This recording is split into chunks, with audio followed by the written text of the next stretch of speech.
Hari ini kita akan membincang soal darurat militer. Kalau dari judul flyernya, ada apa dengan darurat militer gitu ya. Kita mendengar selentingan orang-orang bilang, orang-orang muda nih nggak tahu ada darurat militer, anak-anak yang lahir di atas tahun 2000 itu nggak ngerti. Makanya judulnya kita pilih ada apa dengan darurat militer. Jadi ada rasa penasaran karena ada apa di situ. Hari ini rekan-rekan sekalian 17 tahun yang lalu, tanggal 19 Mei 2003, Aceh ditetapkan sebagai daerah darurat militer, gitu ya. Jadi kalau kita boleh mengulang sedikit data yang disediakan oleh Google, ya, dari 19 Mei 2003 sampai 13 Mei 2004. Jadi memang hampir setahun ya, gitu. Darurat militer itu diberlakukan gitu. Jadi selama 1 jam setengah ke depan kita akan membincang soal darurat militer dan apa implikasinya terhadap kehidupan masyarakat Aceh gitu. Rekan-rekan sekalian, bersama kita sudah ada 4 orang narasumber pembicara ya yang luar biasa. Saya sapa satu persatu. Bang Faisal. Halo Bang Faisal. Ya, halo. Assalamualaikum warahmatullahi wabarakatuh. Waalaikumsalam warahmatullahi wabarakatuh. Apa kabar?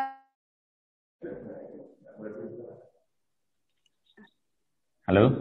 Ya, Bang. Ya, suara Sehat, saya Bang? bagus kan? Ya, Bagus alhamdulillah sekali, bagus. sehat. Iya, ya. Bisa jadi Alhamdulillah vokalis, sehat. Bang. Iya, bagus suaranya. Bisa jadi vokalis.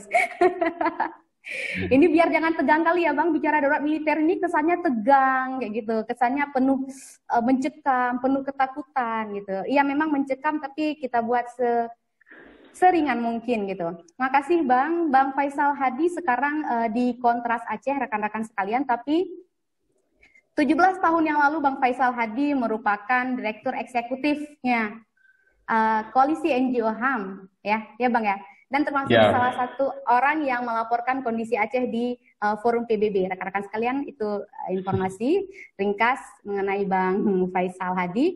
Selanjutnya saya akan menyapa Bang Hotli Simanjuntak. Bang, suaranya Bang.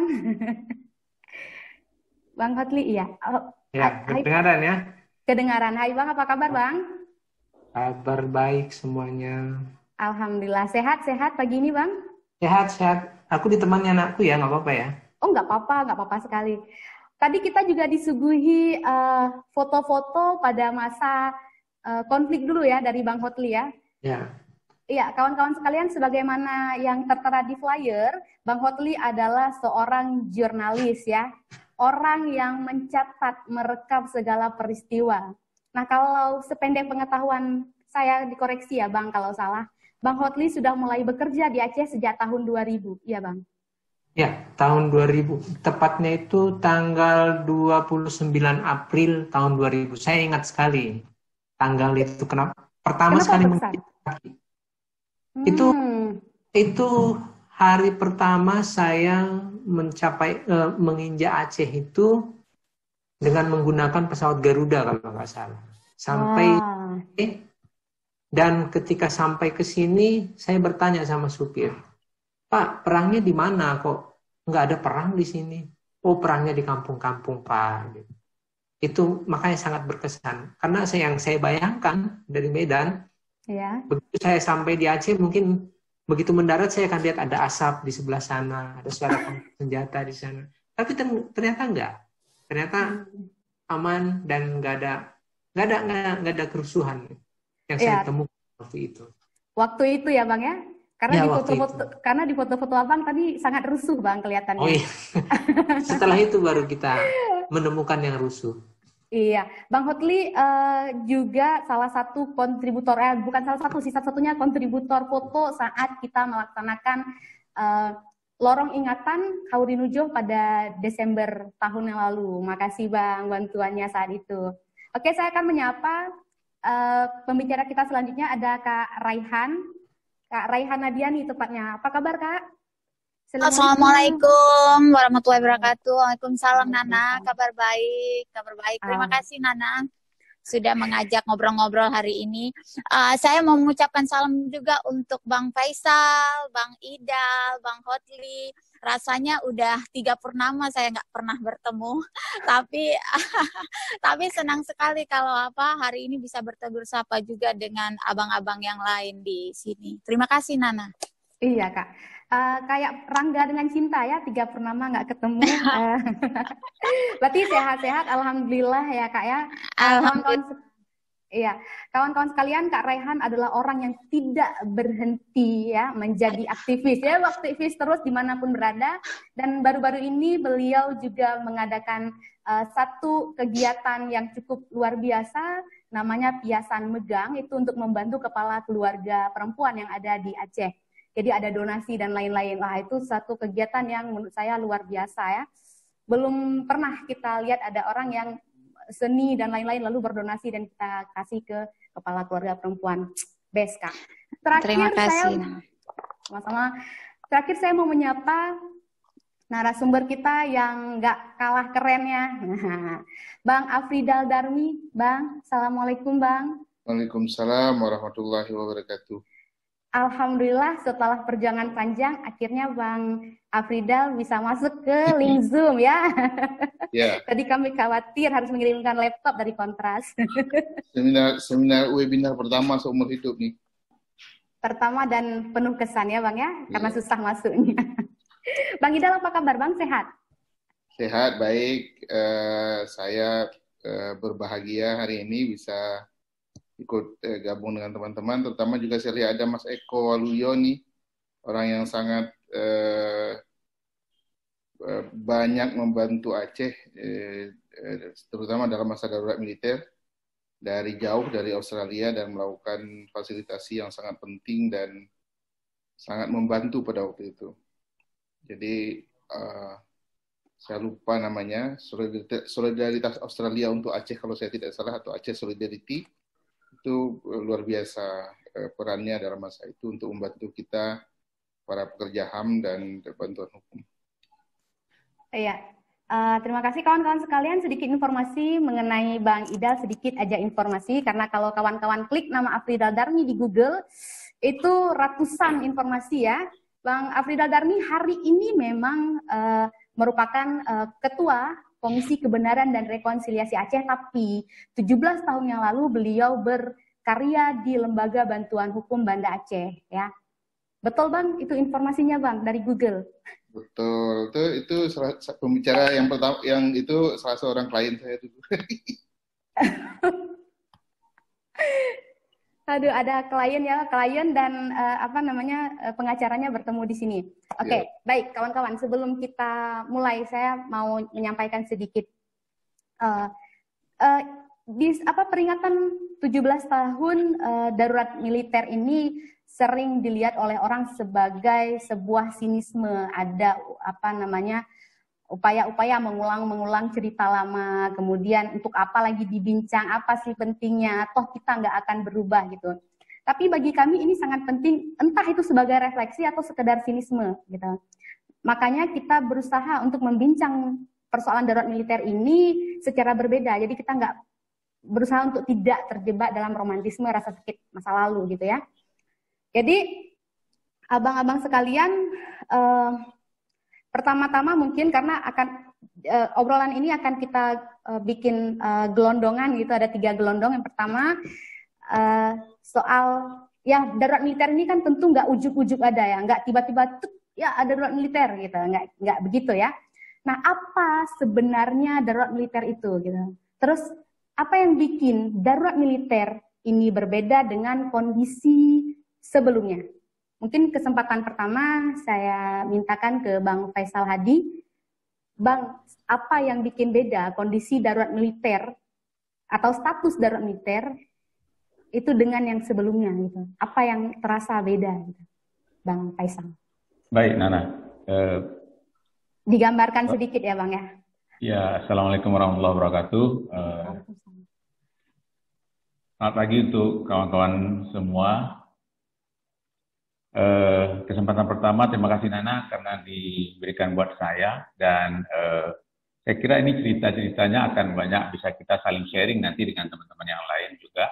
Semuanya ini pelaku sejarah nih dari kondisi darurat militer pada saat itu. Nah, kalau ditanyakan ke saya apa darurat militer itu dan bedanya apa dengan kondisi sebelumnya,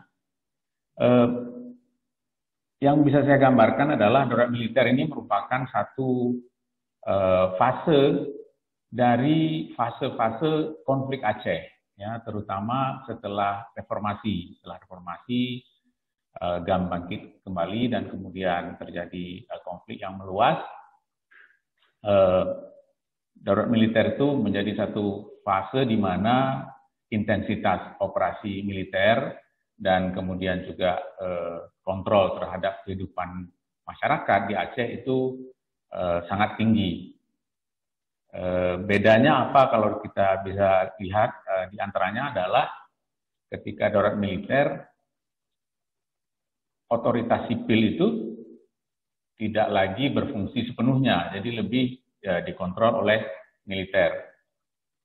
Misalnya kekuasaan gubernur waktu itu, dia tidak lagi menjadi penguasa tertinggi di provinsi, melainkan waktu itu digantikan oleh kekuasaannya itu diambil alih oleh yang namanya penguasa darurat militer daerah, PDMD kalau di provinsi. Waktu itu Mayor Jenderal Endang Suwaria. Beliau menjadi penguasa darurat militer daerah pada waktu itu.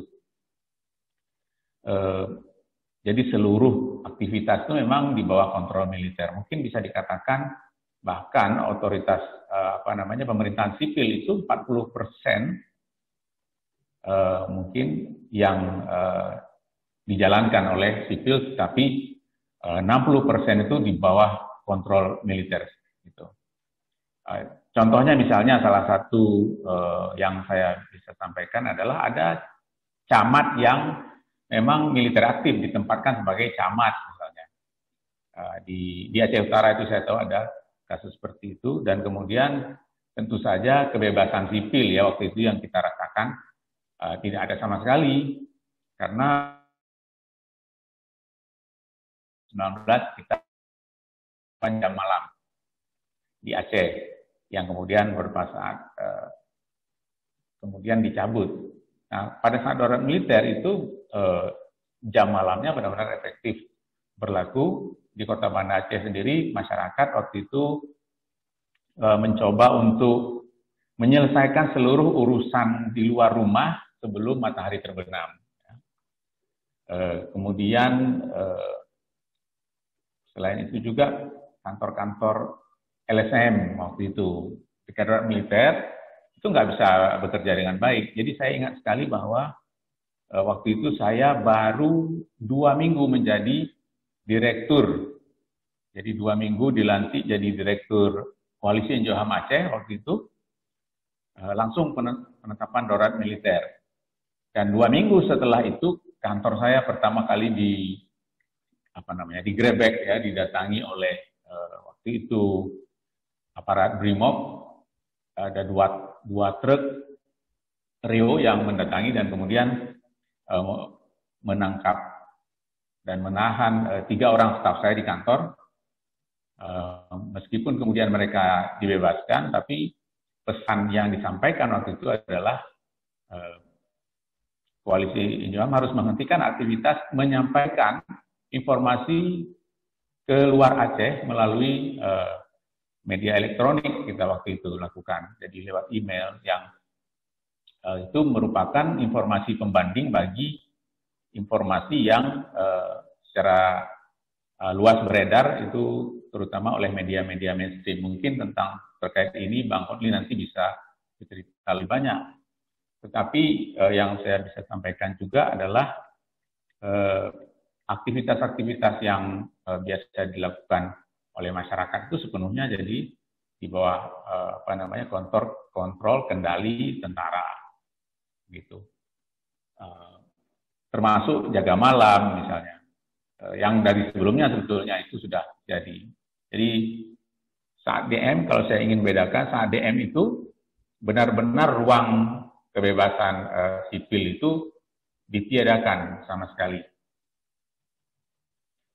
Mungkin itu, Nana, dari saya sebagai pengantar pembuka. Nana belum mengaktifkan mikrofon. Aduh, ini karena orang-orang yang terbiasa diskusi langsung ya. Yang namanya mencatat, menggarisbawahi soal kebebasan masyarakat sipil itu dibelenggu lah Bang ya, dibatasi sekali. Berarti orang kedua nih, Bang Hotli Bang. Pertanyaan masih sama Bang, kira-kira apa yang membuat kondisi, tapi Bang Hotli kan ketika nyampe memang sudah perang ya Bang ya kondisinya, sudah konflik ya, sudah konflik itu. Tadi Bang Faisal menyebutkan soal ada pembatasan, kalau di CSO itu ada pembatasan informasi keluar Aceh melalui elektronik. Abang sebagai jurnalis, apakah mengalami hal serupa? Ada pembatasan-pembatasan berita begitu? Atau ada berita-berita tertentu yang, oh ini nggak boleh? Atau jangan-jangan berita yang sudah dibuat pun itu harus setor dulu nih, nah, gitu. Kalau di masa itu apa yang Abang rasakan? Atau jangan-jangan ada perbedaan antara tahun 2000 ketika Abang baru masuk dan 2003 saat meliputnya gitu, 2000 dengan 2003 tuh beda. Boleh Bang sedikit digambarkan ke kita-kita? Masih mood ya? Silakan Bang. Oke. Jadi sebenarnya saya lebih suka cerita dari perspektif lucu-lucu sebenarnya. Karena kalau cerita yang agak aneh-aneh, agak serem memang, tapi saya lebih ambil ke perspektif lucunya. Nah, bicara soal pembatasan media ya. Di awal-awal saya sampai ke sini sebenarnya pembatasan media itu nggak ada. Tidak ada pembatasan media.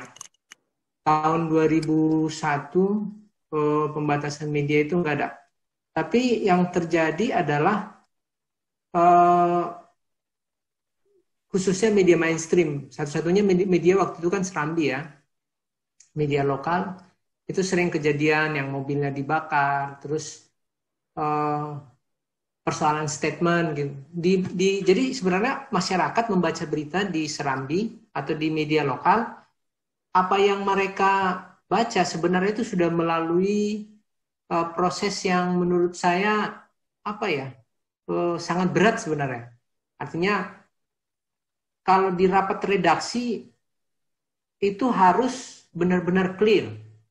Berita ini menimbulkan efek atau enggak? Efeknya itu maksudnya gini, kalau berita ini kita buat, nanti kalau si GAM-nya marah, kira-kira apa efeknya buat kita? Nah, kalau si TNI-nya marah, apa efeknya buat media?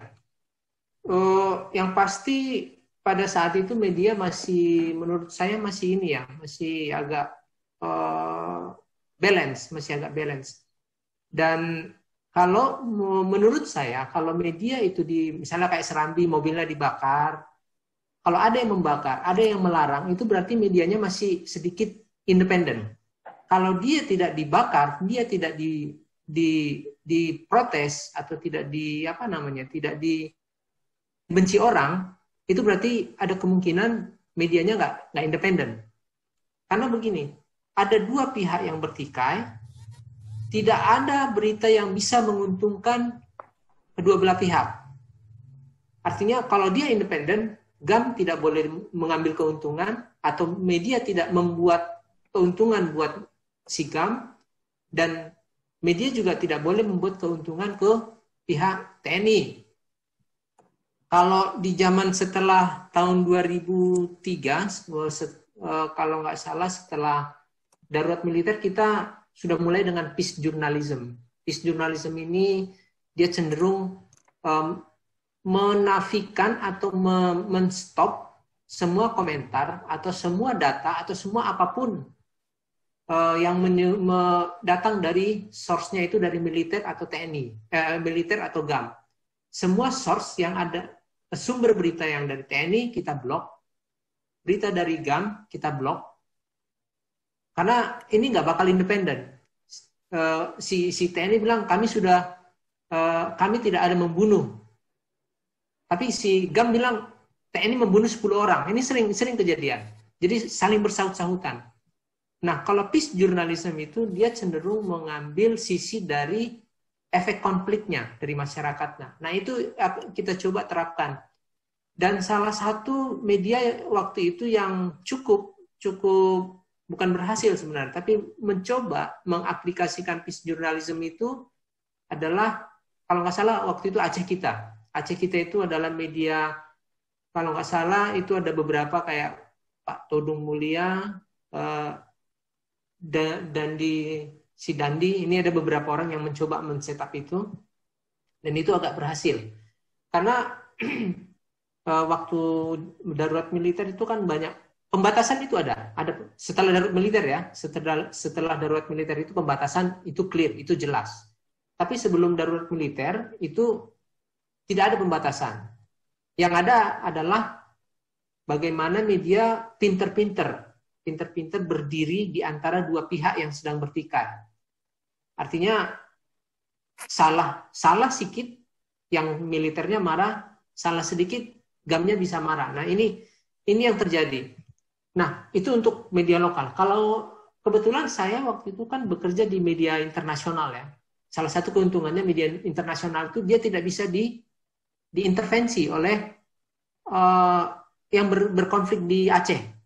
Kalau Serambi, mungkin itu sangat sering Serambi mau bikin berita, mau deadline, tiba-tiba militer datang.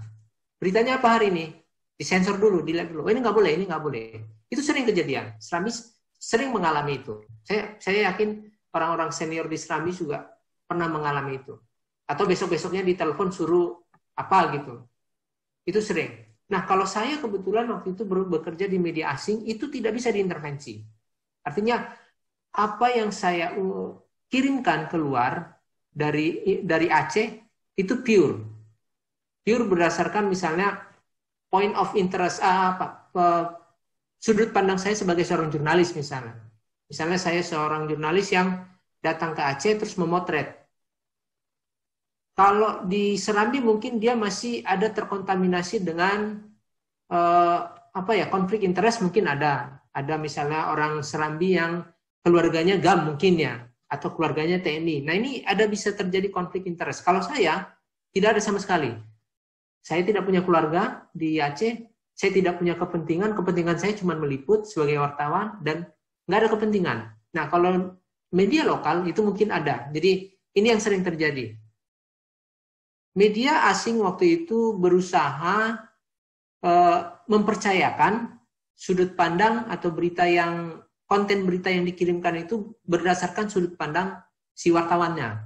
Artinya kalau wartawannya melihat konflik ini seperti ini, ya itu yang akan diterima. Nah, beruntungnya waktu itu di Aceh pembatasan terhadap media asing itu tidak ada. Ingat, pembatasan terhadap media asing, bukan kepada orang asing. Orang asing yang kebetulan wartawan itu ada pembatasan. Itu Aceh sama Papua itu luar biasa soal pembatasan wartawan asing. Tapi kalau orang lokal yang bekerja di media asing itu nggak ada pembatasan. Untungnya begitu. Nah, ada beberapa keuntungan yang saya sebagai orang lokal yang bekerja buat media asing, ada beberapa keuntungan.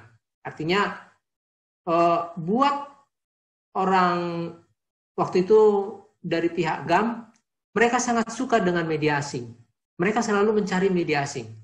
Itu kenapa misalnya saya bisa ujuk-ujuk ke markas GAM. Tiba-tiba besoknya sudah memuat gambar GAM lagi latihan misalnya. Yang menurut saya wartawan lokal itu nggak bisa akses. Wartawan lokal tidak bisa mengakses itu.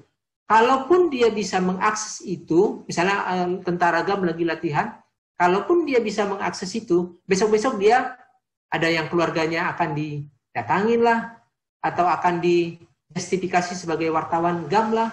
Nah, itu bahaya. Makanya menurut saya wartawan lokal di Aceh itu sangat sulit. Mereka itu berada dalam posisi yang sangat menyulitkan menurut saya. Kalau nanti pergi sebagai wartawan pergi ke GAM, nanti dituduh GAM sama tentara. Nanti kalau dia pergi meliput ke militer, nanti orang GAM bilang, kamu ini wartawan militer ya. Jadi itu.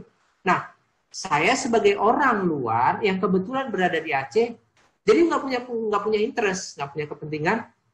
Buat orang GAM, posisi saya sebagai media asing adalah keuntungan. Artinya membuat campaign. Ini saya akui orang GAM sangat suka kalau saya turun ke markas mereka. Karena itu bagian dari, ini hujan deras kedengaran nggak ya? Dengar ya? Nah, ini mereka sangat suka. Kemudian kalau untuk TNI, kebetulan saya kan marganya Simanjuntak nih. Kebanyakan TNI yang ada di Aceh itu adalah non-organik. Dia datangnya diekspor dari luar. Kebetulan itu banyak bermarga. Ada yang Jawa, ada yang bermarga. Nah, kalau saya ketemu di lapangan, dia bilang, ngapain kau kesini lah? Mau liputan bang? Aduh bahaya di sini lah. Jangan kesini lah. Tapi Lai nggak takut? Enggak. Udah Lai, nanti Lai diserang GAM. Di sini aja kita. Nah, saya bisa masuk ke markas TNI dengan aman. Karena apa? Dianggap kawan sama TNI karena orang luar. Jadi saya bisa masuk misalnya saya dari Banda Aceh sampai ke Medan jalan itu aman. Kalau diperiksa sama TNI, tengok KTP orang Medan, ngapain kok ke sini orang Medan? Lagi kerja bang. Aduh, kau ngapain kerja di sini? Saya wartawan bang. Oh, foto saya lah. Nah, akhirnya mereka minta foto. Nah, ini kedekatan yang menurut saya yang membuat keuntungan buat saya. Kalau ke GAM, saya orang Batak. Kalau buat mereka urusan agama, urusan suku itu nomor 2. Yang penting medianya apa? Saya medianya waktu itu AFP, kantor berita Prancis. Oh, kamu dari AFP? Oke, kamu masuk. Ada banyak media dari luar, misalnya media nasional, katakanlah Kompas, itu dilarang masuk. Kenapa? Ini adalah media Indonesia, media Jakarta, nggak boleh masuk. Kamu dari mana? AFP. Oh, media asing, ayo masuk. Yeah. Nah, jadi itu yang terjadi. Oke, Bang. Nah, sudah catat beberapa poin nih tadi. Betapa terberkatinya seorang Hotli Simanjuntak. Ya, Tulang. Ya, karena satu orang luar, jadi agak selamat di TNI. Kedua, karena medianya media internasional. Jadi boleh dibilang bisa menulis sejernih lensa Bang Hotli ya. Jadi nggak ada gangguan dari luar, harus begini, harus begitu gitu ya. Dan catatan lain adalah kantor berita internasional atau kantor berita asing itu lebih punya peluang untuk mengcounter informasi dari dalam karena dia nggak bisa intervensi. Gitu ya, Tulang? Ya. Oke, selanjutnya kita bergeser dulu ke Kak Raihan. Kak Raihan. Ya, Kak. Di mute dulu suaranya. Oke, siap. Timur? Sudah. Ya. Udah. Sudah, oke. Kak, waktu darurat militer, waktu Aceh berstatus darurat militer, Kakak usia berapa, Kak, waktu itu? Nah, itu balik ke Bang Idal tadi. Bang Idal ini kan dulu pernah jadi pengacara saya waktu Bang Idal bersama Kak Ipah ya. Saya ingat betul almarhumah Syarifah Marlina yang kemudian meninggal ketika tsunami di Aceh. Beliau, Bang Idal, itu betul-betul orang yang sangat berjasa ketika saya mengalami masa-masa sulit saat itu. Nah, tahun berarti 2003 itu saya masih sekitar 21 tahun saya, Nana. Oh, iya. Jadi, saya masih 21 tahun saat itu yang memang terus terang memang tadi Bang Hotli sempat menyampaikan mungkin ini kita tidak usah mengingat hal-hal yang sedih-sedih ya, hal-hal yang menimbulkan dendam. Tapi terus terang itu sulit sekali. Ketika bulan Mei ini kan bulan penuh derita sebenarnya untuk rakyat Aceh, Jambu Kepok dan lain sebagainya. Dan hari ini nih darurat militer. Jadi memang sulit untuk kita berdamai dengan situasi walaupun sudah 17 tahun yang lalu. Karena situasi tersebut ya memang saya sendiri misalnya ingat betul ketika itu saya itu kan tinggalnya itu di daerah yang saat itu disebut daerah ini ya, itu daerah Tungkop, Cat Keeng sana itu kan daerah merah ya. Itu dianggap daerah basisnya GAM saat itu. Jadi ketika pemberlakuan darurat militer di Aceh, daerah-daerah yang dianggap basisnya GAM itu memang konsentrasi militer di daerah tersebut juga lebih besar. Jadi memang situasinya betul-betul ya kita bisa dengar suara, kita tidur tengah malam tiba-tiba ada suara bom, terus kita juga ya memang sangat dramatis situasinya. Jadi memang tidak bisa kita kemudian merasa kondisinya baik-baik saja sudah 17 tahun. Tidak, saya bahkan ketika Nana tadi beberapa hari yang lalu menyampaikan tentang hal ini, justru membuat saya semakin jauh merewind situasi saat itu. Jadi menginternalisasi lagi apa yang kemudian ada di dalam kepala saya, dan itu sulit sebenarnya. Memang situasi saat itu bagi kami, tidak hanya saya, itu juga dirasakan sangat berat oleh teman-teman saya yang lain juga. Saya percaya hampir semua aktivis, pekerja kemanusiaan, pekerja HAM di Aceh itu mengalami situasi yang sangat sulit. Saya ingat betul koran Serambi sehari atau 2 hari setelah pemberlakuan darurat militer itu ada pernyataan dari Pangdam, kalau tidak salah, yang menyatakan misalnya kontras. Ada menyatakan aktivis-aktivis yang merupakan musuh negara. Yang hal itu sebenarnya sangat berdampak bagi pekerja kemanusiaan dan pekerja HAM di Aceh. Kan tidak hanya pada personal aktivisnya sendiri, tapi ini juga terhadap keluarga-keluarganya. Misalnya kalau saya bisa cerita tentang saya sendiri, misalnya keluarga saya saat itu bahkan mengambil semua barang-barang milik saya itu sampai ditanam, kemudian mereka nggak mau kalau sampai datang militer, kemudian di rumah digrebek, dan itu akan berefek yang lebih besar terhadap keluarga. Jadi memang situasinya sungguh sangat sulit saat itu. Nah, kalau terus terang, saya secara pribadi saat itu tidak berada di Aceh ketika itu diumumkan. Posisi saya saat itu, saya berada di Jakarta dan tidak memungkinkan untuk kembali ke Aceh. Ya memang, walaupun kemudian saya juga harus memiliki KTP merah putih. Karena di kampung kan itu tetap diuruskan kan, karena saya tetap ingin pulang, tapi ini bagaimana caranya ini? Saya tidak punya KTP merah putih, kemudian kalau ada pemeriksaan dan lain sebagainya. Jadi sampai kemudian ya keluarga sampai membantu untuk membuatkan KTP merah putih. Jadi memang contoh KTP merah putih sedang ditunjukkan oleh Bang Hotli. Bang Hotli, ya itu contoh KTP merah putih ya. Buat rekan-rekan yang belum pernah lihat, ini ada contoh barangnya. Jadi demikian spesialnya orang Aceh saat itu ya. Jadi sangat spesial orang Aceh saat itu ya, punya KTP-nya saja kita berbeda ya. Jadi memang situasinya sungguh-sungguh di luar apa yang pernah kita pikirkan sebelumnya. Ditambah lagi banyak teman-teman saya yang juga ikut ditangkap beberapa bulan pasca pemberlakuan darurat militer di Aceh. Rehan sendiri keluar dari Aceh itu karena apa? Ada tekanan-tekanan atau bagaimana? Kak Rehan kan dulu aktivis mahasiswa ya. Iya. Ya, apa yang terjadi sehingga kakak dipaksa ya untuk keluar? Kalau saat itu sebenarnya saya itu keluar dari Aceh bukan karena pemberlakuan darurat militer, tapi saya keluar dari Aceh itu sebelum pemberlakuan darurat militer. Itu posisinya kan ketika saat itu darurat militer 2003. Saya keluar dari Aceh itu beberapa bulan sebelum terjadinya darurat militer untuk sesuatu dan lain hal. Kemudian darurat militer diberlakukan, saya tidak bisa pulang ke Aceh. Tetapi pun demikian, ketika berada di luar Aceh, di Jakarta, kita tetap melakukan pekerjaan-pekerjaan rumah kita sebagai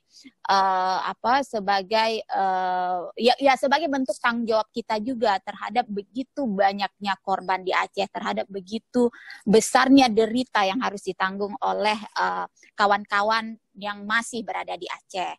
Saya ingat betul ketika itu kita bersama kawan-kawan yang berada di Aceh ikut menggagas solidaritas Aceh Papua, kemudian ikut mensupport segera solidaritas gerakan Aceh, gerakan untuk Aceh, dan juga kita sangat sering juga berinteraksi dengan civil society di Jakarta, terutama seperti Kontras Jakarta maksud saya, kemudian Imparsial saat itu masih dengan Cak Munir, saya ingat betul, banyak sekali membantu Aceh, membantu kawan-kawan yang harus keluar dari Aceh, YLBHI, PBHI, dan begitu banyak Kaliana Mitra dan organisasi-organisasi perempuan lainnya yang begitu besar dukungan mereka terhadap Aceh.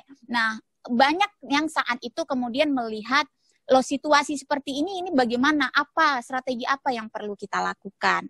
Itu juga yang kemudian membuat kami merasa yang tidak berada di Aceh merubah perspektif nasional terhadap kondisi ini penting. Karena memang ini kebijakan nasional. Kita ingin masyarakat Indonesia yang berada di luar Aceh, yang berada di Jakarta ini untuk terus menyuarakan dukungan terhadap Aceh, terus menyuarakan ketidaksepakatan mereka terhadap darurat militer di Aceh.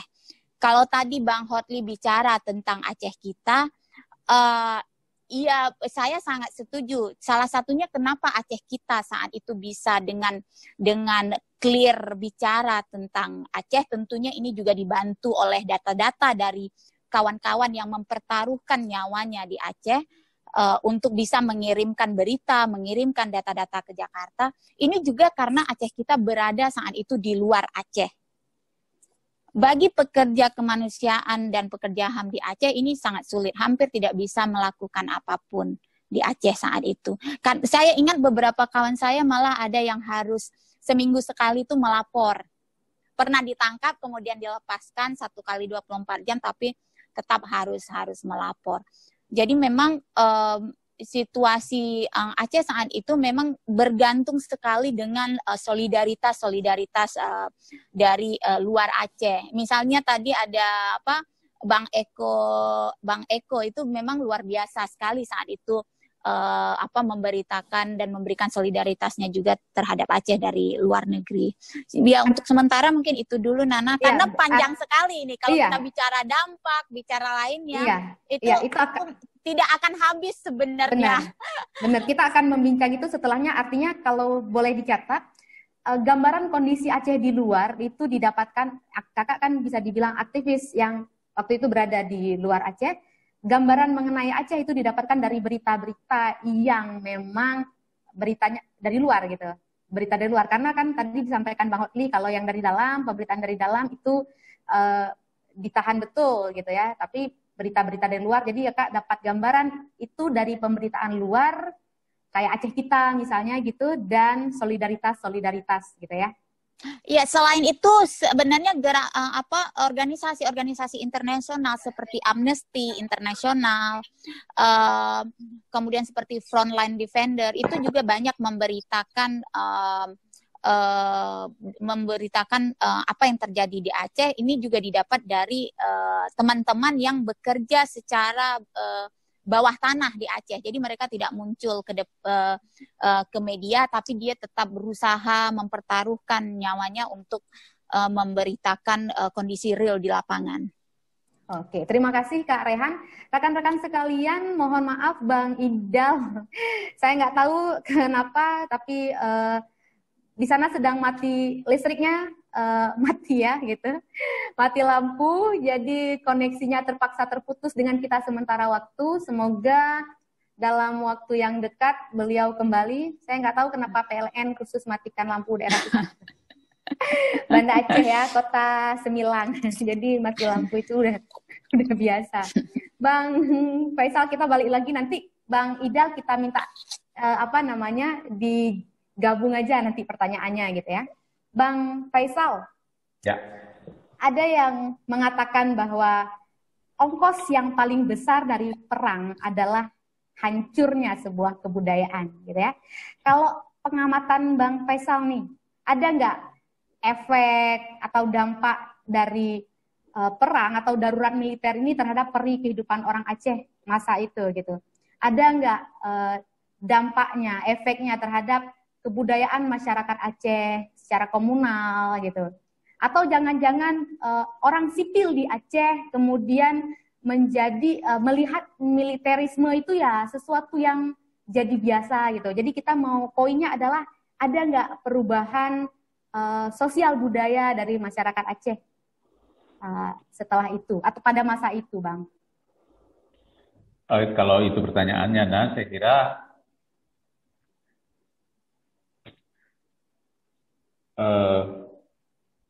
kita bukan hanya melihat pada darurat militer menurut saya, karena konflik yang berkepanjangan di Aceh itu sendirilah yang membentuk karakter orang Aceh sekarang ini, saya kira. Jadi perjalanannya jauh lebih panjang dari darurat militer yang hanya berlangsung setahun itu. Namanya aja konflik, tentu yang disaksikan oleh masyarakat itu sehari-hari ya memang tindak kekerasan. Sehingga saya juga dulu bahkan di masa konflik itu sebelum darurat, bahkan sebelum darurat itu banyak ruang-ruang publik, ruang-ruang aktivitas publik yang melibatkan militer, tentara. Jadi misalnya kalau ingin ikut tender proyek misalnya, ya itu memang mesti punya kedekatan-kedekatan, istilahnya backing dan sebagainya, hubungan-hubungan tertentu. Jadi memang pendekatannya pendekatan relasi kekuasaan yang umumnya dipakai gitu. Tadi kan sebetulnya kalau kita lihat foto-foto Bang Hotlis tunjukkan tadi, itu ada foto anak-anak yang main senjata yang dibuat dari bambu, ya pakai pelurunya dari cenderai, biji cenderai itu.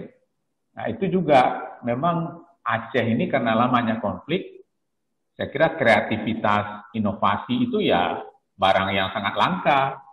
Orang terbiasa mencari solusi untuk apapun masalahnya itu ya dengan kekerasan. Ya. Apalagi DM itu memang membuat Aceh, darurat militer itu membuat Aceh seperti, kalau Raihan bilang tadi, sangat istimewa. Yang paling fenomenal memang KTP merah putih itu, KTP merah putih itu paling fenomenal. Untuk mendapatkannya bahkan beberapa orang tuh harus lolos uji kelayakan lah, semacam ujian untuk bisa mendapatkan itu. Ya, rekan-rekan bisa dilihat di layar handphone rekan sekalian, itu foto yang tadi dibincang oleh Bang Faisal ya, anak-anak yang sedang main senjata gitu. Ya. Oke Bang, lanjut Bang. Ya, nah itu memang anak-anak yang pegang-pegang senjata itu sekarang udah jadi orang-orang dewasa yang mungkin turut menjadi para pengambil keputusan, pembuat kebijakan dan sebagainya. Jadi bisa dibayangkan memang menurut saya karakter kekerasan imbas dari konflik yang berkepanjangan di Aceh ini memang belum sepenuhnya bersih, saya kira ya.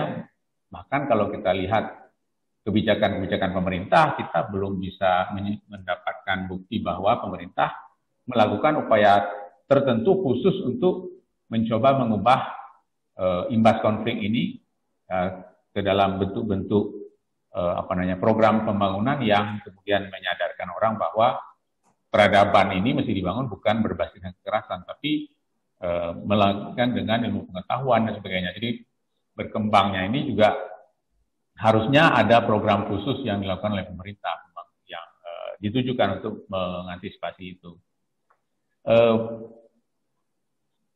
Saya ingin cerita sedikit lebih jauh soal sebetulnya pada masa darurat itu sekaligus mau memang jarang ada momennya, tapi kali ini saya kira saya ingin mengucapkan terima kasih ya kepada banyak pihak, terutama yang dari luar Aceh yang pada saat itu membantu kawan-kawan yang di sini.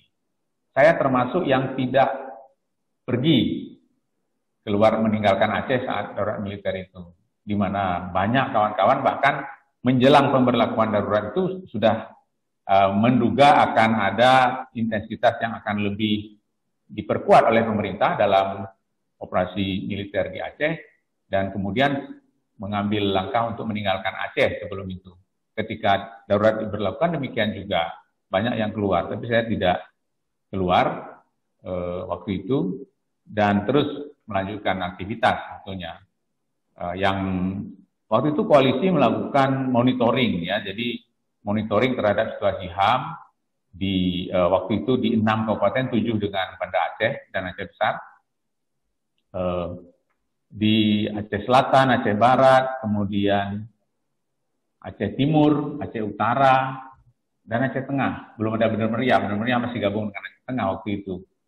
Nah, itu yang kita sampaikan. Jadi hasil monitoring kita itu kita sampaikan ke publik di luar Aceh untuk mengimbangi informasi-informasi yang seringkali seperti tadi dijelaskan Bang Hotli, ada self-censorship dan kemudian juga ada upaya sensor dari penguasa pada waktu itu. Jadi kita lebih mendorong perspektif kemanusiaannya gitu, agar tetap bisa memberikan informasi yang objektif terhadap apa yang sedang terjadi. Nah, seperti juga disampaikan Bang Holi tadi, lebih menggambarkan dampak konfliknya terhadap masyarakat sipil. Itu yang kita dorong. Dulu koalisi pada waktu itu seingat saya kita dekatnya itu dengan PBHI.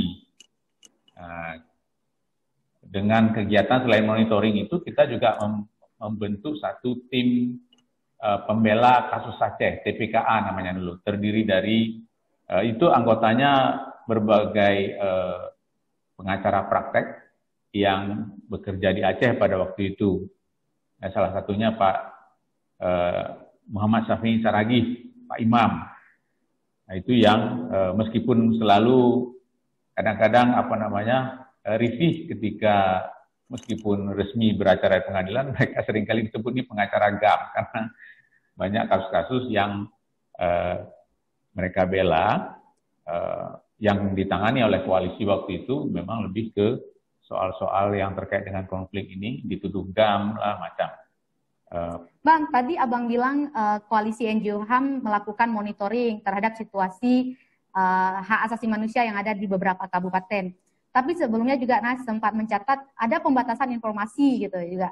Jadi sebenarnya data-data yang digunakan koalisi NGO HAM saat itu dipakai untuk apa gitu. Terus kan kondisinya pasti beda karena tadi Abang bilang juga ada pembatasan, kemudian ada staf-staf yang ditangkap walaupun kemudian dilepas lagi. Itu gimana koalisi NGO HAM saat itu bekerja mendapatkan informasi mengenai peristiwa-peristiwa pelanggaran HAM waktu itu, Bang? Boleh ceritakan sedikit gitu? Oh ya, kegiatan monitoringnya kita lakukan dari tahun 2000 sebetulnya. Dari tahun 2000 kita terus melakukan itu dan seringkali jadi sumber informasi alternatif, melengkapi apa yang diberitakan pada media-media mainstream. Bahkan kadang-kadang informasi yang kita dapat itu yang memang nggak muncul di media mainstream sama sekali. Nah, ketika darurat militer betul memang dibatasi. Jadi saya bilang kan, kantor LSM yang pertama digerebek itu koalisi NGO HAM 2 minggu setelah pemberlakuan darurat militer. Komputer diambil, alat kerja kita kemudian meskipun dipulangkan tapi isinya udah kosong semua. Jadi ada pemutihan, Bang ya? Ada pemutihan. Ada pemutihan. Ketika darurat militer tentu kita bikin strategi yang cocok untuk itu, semampu kita ya, karena kita memilih untuk bertahan di sini. Pada waktu itu informasi bisa dikirim hanya kalau nggak melalui telepon, ngomong langsung, melalui fax. Sekarang fax nggak dipakai lagi, tapi dulu itu sangat penting. Bisa dari 6 pos bantuan hukum, pos monitoring yang kita punya itu, mereka kirim berita lewat fax. Atau juga text message, SMS. Lewat itu bisa. Nah, di Banda Aceh, di kantor koalisi, kami mengkompilasi itu dan kemudian menginformasikannya kepada publik dengan kadang-kadang ada yang urgent untuk disikapi. Misalnya ada orang yang ditakutkan setelah ditangkap mengalami pingsan, maka kita kemudian meminta organisasi-organisasi HAM atau LSM-LSM yang ada di luar Aceh, terutama di Jakarta, bahkan internasional, untuk kemudian membantu menyuarakan concern tersebut sehingga orang yang dikhawatirkan mengalami siksaan ini bisa diselamatkan. Jadi itu yang saya bilang tadi, terima kasih. Dan saat itu sebetulnya sudah beberapa tahun, sejak tahun 2000 itu, ada organisasi namanya Peace Brigade Internasional waktu itu mendampingi. Juga kita sangat terima kasih saat digerebek kantor polisi itu, ada anggota-anggota Peace Brigade Internasional ini, PBI, yang saat itu bertugas sedang mendampingi koalisi. Jadi itu salah satu strategi yang dilakukan untuk memastikan kita tetap bisa melanjutkan bekerja. Karena biasanya kalau ada orang asing, seperti Bang Hotli bilang juga, ada kemudahan-kemudahan lah ya yang bisa kita peroleh dengan kehadiran mereka. Sebetulnya mereka nggak melakukan apa-apa, mereka hanya duduk baca buku, kita yang beraktivitas, tapi kehadiran mereka itu bisa mencegah kita mendapatkan perlakuan yang buruk gitu. Dan itu memang pelayanan yang diberikan oleh Peace Brigade Internasional ini. Jadi mereka melakukan pendampingan dan non-violence ya, secara anti kekerasan gitu. Ya. Jaringan kita di lapangan itu tetap berupaya mendapatkan informasi sedapat mungkin. Tapi waktu darurat itu di awal-awal kita kemudian menggunakan nama atau dilakukan oleh organisasi-organisasi lain, kayak tadi saya sampaikan PBHI waktu itu bersama Bang Johnson. Intinya selain monitoring, yang juga jadi fokus kita adalah berupaya untuk menjaga agar teman-teman yang masih beraktivitas di Aceh, anggota-anggota organisasi masyarakat sipil yang masih bekerja di Aceh itu, supaya bisa tetap selamat dalam menjalankan aktivitasnya. Kalau memang dirasakan ada risiko-risiko yang mengancam keselamatan, maka ini diupayakan untuk bisa dievakuasi. Itu termasuk yang kita lakukan dulu. Selain juga memberikan pendampingan hukum. Jadi salah satu strategi waktu itu juga saya ingat, karena koalisi itu nggak boleh melakukan kegiatan, jadi rapat dilarang. Kegiatan pertemuan dilarang, itu mesti ada izin dan kita nggak mungkin dapat izin. Bahkan waktu itu saya ingat kalau ada kegiatan dari LSM-LSM yang melakukan pertemuan dan itu diberi izin, kalau ada nama saya di dalam daftar pesertanya, maka itu nama saya dicoret. Beberapa teman mengkonfirmasi kepada saya seperti itu, sehingga yang kita lakukan waktu itu justru supaya tetap bisa beraktivitas, kami melakukan kerjasama dengan Kanwil Kemenkumham. Kita melakukan kerjasama, bikin seminar atas nama Kemenkumham, bicara soal HAM. Bahkan Pak Endang Suarya, Mayor Jenderal sebagai penguasa darurat militer, waktu itu kita dorong untuk bicara soal HAM, dan dia bersedia waktu itu. Hanya saja tentu kita nggak bisa bebas mengkritik meskipun forumnya itu forum terbuka, tapi pesertanya sudah sangat terseleksi. Jadi begitu caranya, Husna. Jadi ketika kita bermitra dengan Kanwil Kemenkumham, berkuranglah tekanan-tekanan yang kita dapatkan dibandingkan sebelumnya gitu. Meskipun tidak terlalu leluasa juga untuk bikin kegiatan sendiri. Begitu, Nah. Iya, terima kasih Bang. Kawan-kawan sekalian, mohon maaf, ini sedang kita coba atasi ya. Ada ya gambar yang ini kita coba sedang atasi, tapi kita lanjut aja. Kawan-kawan bisa layarnya bisa di kalau suara kan bisa di unmute gitu. Jadi kawan-kawan yang masih tidak nyaman dengan suara saja, gambarnya boleh dihilangkan. Jadi layarnya bisa kosong gitu ya. Tadi Bang Afrizal Darmi sempat menyebut ya nama Pak Eko Wulyo, juga Kak Raihan juga sempat menyebut, Bang Faisal juga tadi berterima kasih atas bantuan dari kawan-kawan yang ada di luar. Mas Eko, halo Mas Eko Waluyo, boleh sedikit bercerita Bang? Halo? Halo, Mas Eko Waluyo? Mas Eko? Mas Eko, halo? Mas Eko? Halo Mas? Halo Mas? Mas Eko Waluyo, halo? Halo, dengar gak? Iya, halo. Dengar Mas. Tadi nama Mas Eko Waluyo sempat disebut-sebut oleh Bang Afrizal Darmi, oleh Kak Raihan Adiani, terakhir juga tadi Bang Faisal Hadi sempat mengucapkan terima kasih. Bang, boleh cerita sedikit nggak? Ini sambil intermezzo ya juga. Boleh cerita sedikit nggak, Mas, gimana kawan-kawan yang di Australia, termasuk Mas Eko Waluyo, melihat persoalan Aceh dari luar, dari internasional gitu saat darurat militer? Boleh berbagi sedikit, Mas? Ya, sebentar. Ini background-nya agak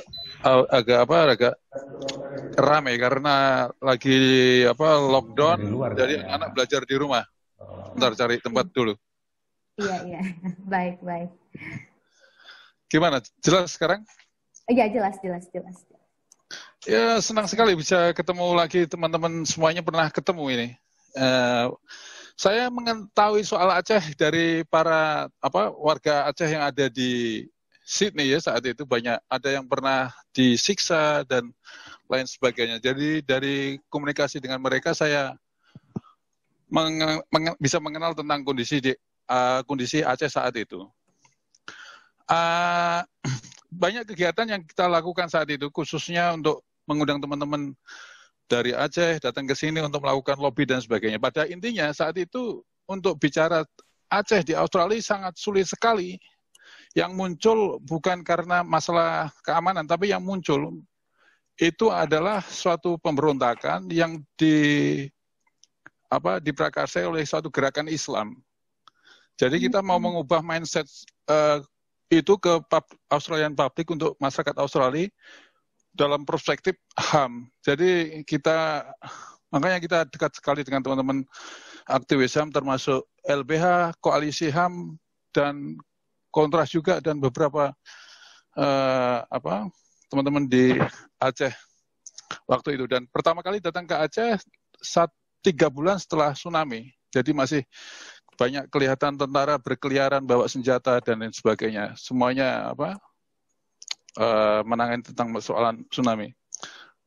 Adapun kegiatan yang kita lakukan adalah yaitu memberikan pendidikan tentang apa sebetulnya yang terjadi di Australia kepada masyarakat apa yang sebetulnya terjadi di Aceh terhadap kepada masyarakat di Australia saat itu. Termasuk mengundang Afrizal, terus mengundang Hendra, dan beberapa orang lainnya. Dan kita juga bikin acara pameran foto yang bertema tentang Aceh Photo Exhibition. Dari sebagian besar fotonya dari William Nason yang ke Aceh, dan juga fotonya ini Bung Hotley. Kita diberi kesempatan untuk menggunakan fotonya, kita pasang bersama-sama foto tersebut untuk mengungkap apa sebetulnya, untuk memberikan pengetahuan kepada publik di Australia apa sebetulnya yang terjadi di Aceh. Jadi foto exhibition itu berjalan dari satu tempat ke tempat, bahkan ke beberapa kota besar seperti kayak di Sydney, di Melbourne, dan maupun di Brisbane itu. Ya, itu sekilas tentang apa yang kita lakukan selama konflik ya. Oke, luar biasa sekali ya, Mas. Mau berupaya gitu melakukan foto exhibition dan lain-lain. Itu kan kepedulian yang luar biasa. Mas Eko bisa aja mengambil jarak aman, padahal apalagi publik Australia juga kurang respect karena dianggap ini adalah pemberontakan Islam, tapi Mas Eko dan kawan-kawan di sana berusaha untuk break gitu, menghancurkan dinding itu. Luar biasa. Iya, bahkan sampai foto exhibition itu nggak hanya di kita sendiri, lembaga kita sendiri yang melakukan, tetapi kayak dari pihak gereja. Pertama kali kita launching foto exhibition-nya itu kita pilih gereja sebagai tempat untuk melakukan foto exhibition. Jadi masyarakatnya banyak sekali yang datang itu. Ada sekitar 500 orang, semuanya orang Australia. Datang ke situ, terus di gereja, terus kita kontak Uniting Church dan Caritas Katolik, organisasi dan sebagainya. Kita minta agar organisasi ini yang melakukan, kita fokuskan juga organisasi ini untuk melakukan, sehingga untuk mengubah persepsi publik Australia saat itu. Iya. Terima kasih Mas Eko sudah berbagi, luar biasa. Pemilihan lokasi juga luar biasa ya, dipilih gereja untuk awal-awal melakukan exhibition gitu ya. Jadi publiknya ramai. Baik Mas Eko, terima kasih Mas. Sama-sama. Sudah berbagi, iya. Mari kita beralih lagi rekan-rekan sekalian ke Bang Hotli, Bang. Bang, suaranya iya, oke. Bang, iya. Bang Hotli sebagai jurnalis itu kan orang yang mencatat fenomena-fenomena yang terjadi. Lebih-lebih kan Abang orang dari luar yang datang, jadi lebih jernih melihat gitu ya. Nggak ada campur-campur aduk. Apa yang Bang Hotli lihat gitu? Perubahan apa yang cukup terasa pada masyarakat gitu? Yang Bang Hotli rasakan gitu? Perubahan sejak 2000 sampai darurat militer, ada nggak perubahan-perubahan peri kehidupan masyarakat yang sempat Bang Hotli rekam? Ada nggak Bang? Atau yang terasa? Boleh berbagi Bang? Saya itu, yang saya rasakan selama saya di sini di awal-awal itu adalah traumatis yang luar biasa ya. Jadi kayak apa ya? Kita kayak hidup di alam bebas tapi ketakutan. Jadi rasa traumatis. Jadi ini menurut saya sesuatu hal yang sangat mengganggu menurut saya. Kita bebas, kita bisa jalan kemana-mana, tapi ketakutan. Tapi lain cerita kalau ada suara tembakan, ini orang-orang pada pengen lihat, want to know gitu loh. Ini perkara yang aneh juga. Ketakutan, tapi kalau ada suara tembakan orang pengen tahu, malah pergi gitu. Jadi mungkin adrenalin kali ya, tapi kalau perubahan saya nggak bisa menangkap ini ya, karena menurut saya waktunya itu terlalu singkat buat saya buat bisa merasakan perubahan. Tapi yang pasti adalah rasa kecurigaan yang tinggi di masyarakat itu. Jadi budaya untuk saling sapa itu menurut saya agak terblok. Kalau sekarang budaya tegur sapa itu terblok oleh COVID. Kalau dulu itu memang karena konfliknya. Orang agak sungkan untuk bertanya, agak sungkan. Jadi suasana silaturahminya itu agak terbatas gitu. Itu yang saya rasakan. Tapi itu wajar, kalau menurut saya wajar, karena orang merasakan kembali lagi ke soal traumatis. Dan kembali lagi soal orang-orang yang itu kan ada yang bukan Aceh dan bukan Aceh. Ini juga terminologi yang muncul yang membuat orang-orang di luar itu juga memandang Aceh itu sebagai sebuah daerah yang gimana ya, orang takut untuk datang. Dan orang yang di dalam itu juga tidak bisa punya perspektif luar. Jadi yang terjadi adalah sudut pandang orang luar melihat Aceh itu adalah menjadi outsider. Jadi outsider dia. Jadi melihat Aceh itu adalah, apalagi kalau orang di luar Aceh menangkap, melihat dan memahami Aceh itu dari sudut perspektif luar. Dia tidak memahami sudut dari orang dalamnya. Itu juga yang saya dapatkan ketika awalnya saya sebelum ke Aceh, saya itu punya outsider. Pemikiran saya itu adalah orang luar Aceh. Yang saya bayangkan waktu saya mau berangkat ke Aceh, saya pasti mati. Mati nih. Apalagi orang luar, orang Batak bermarga lagi, terus pokoknya ini pasti ini. Tapi yaudah, ini kembali ke soal, ya namanya wartawan ya. Wartawan kalau bisa di tempat yang agak-agak gimana, malah pergi gitu loh. Tapi itu kembali.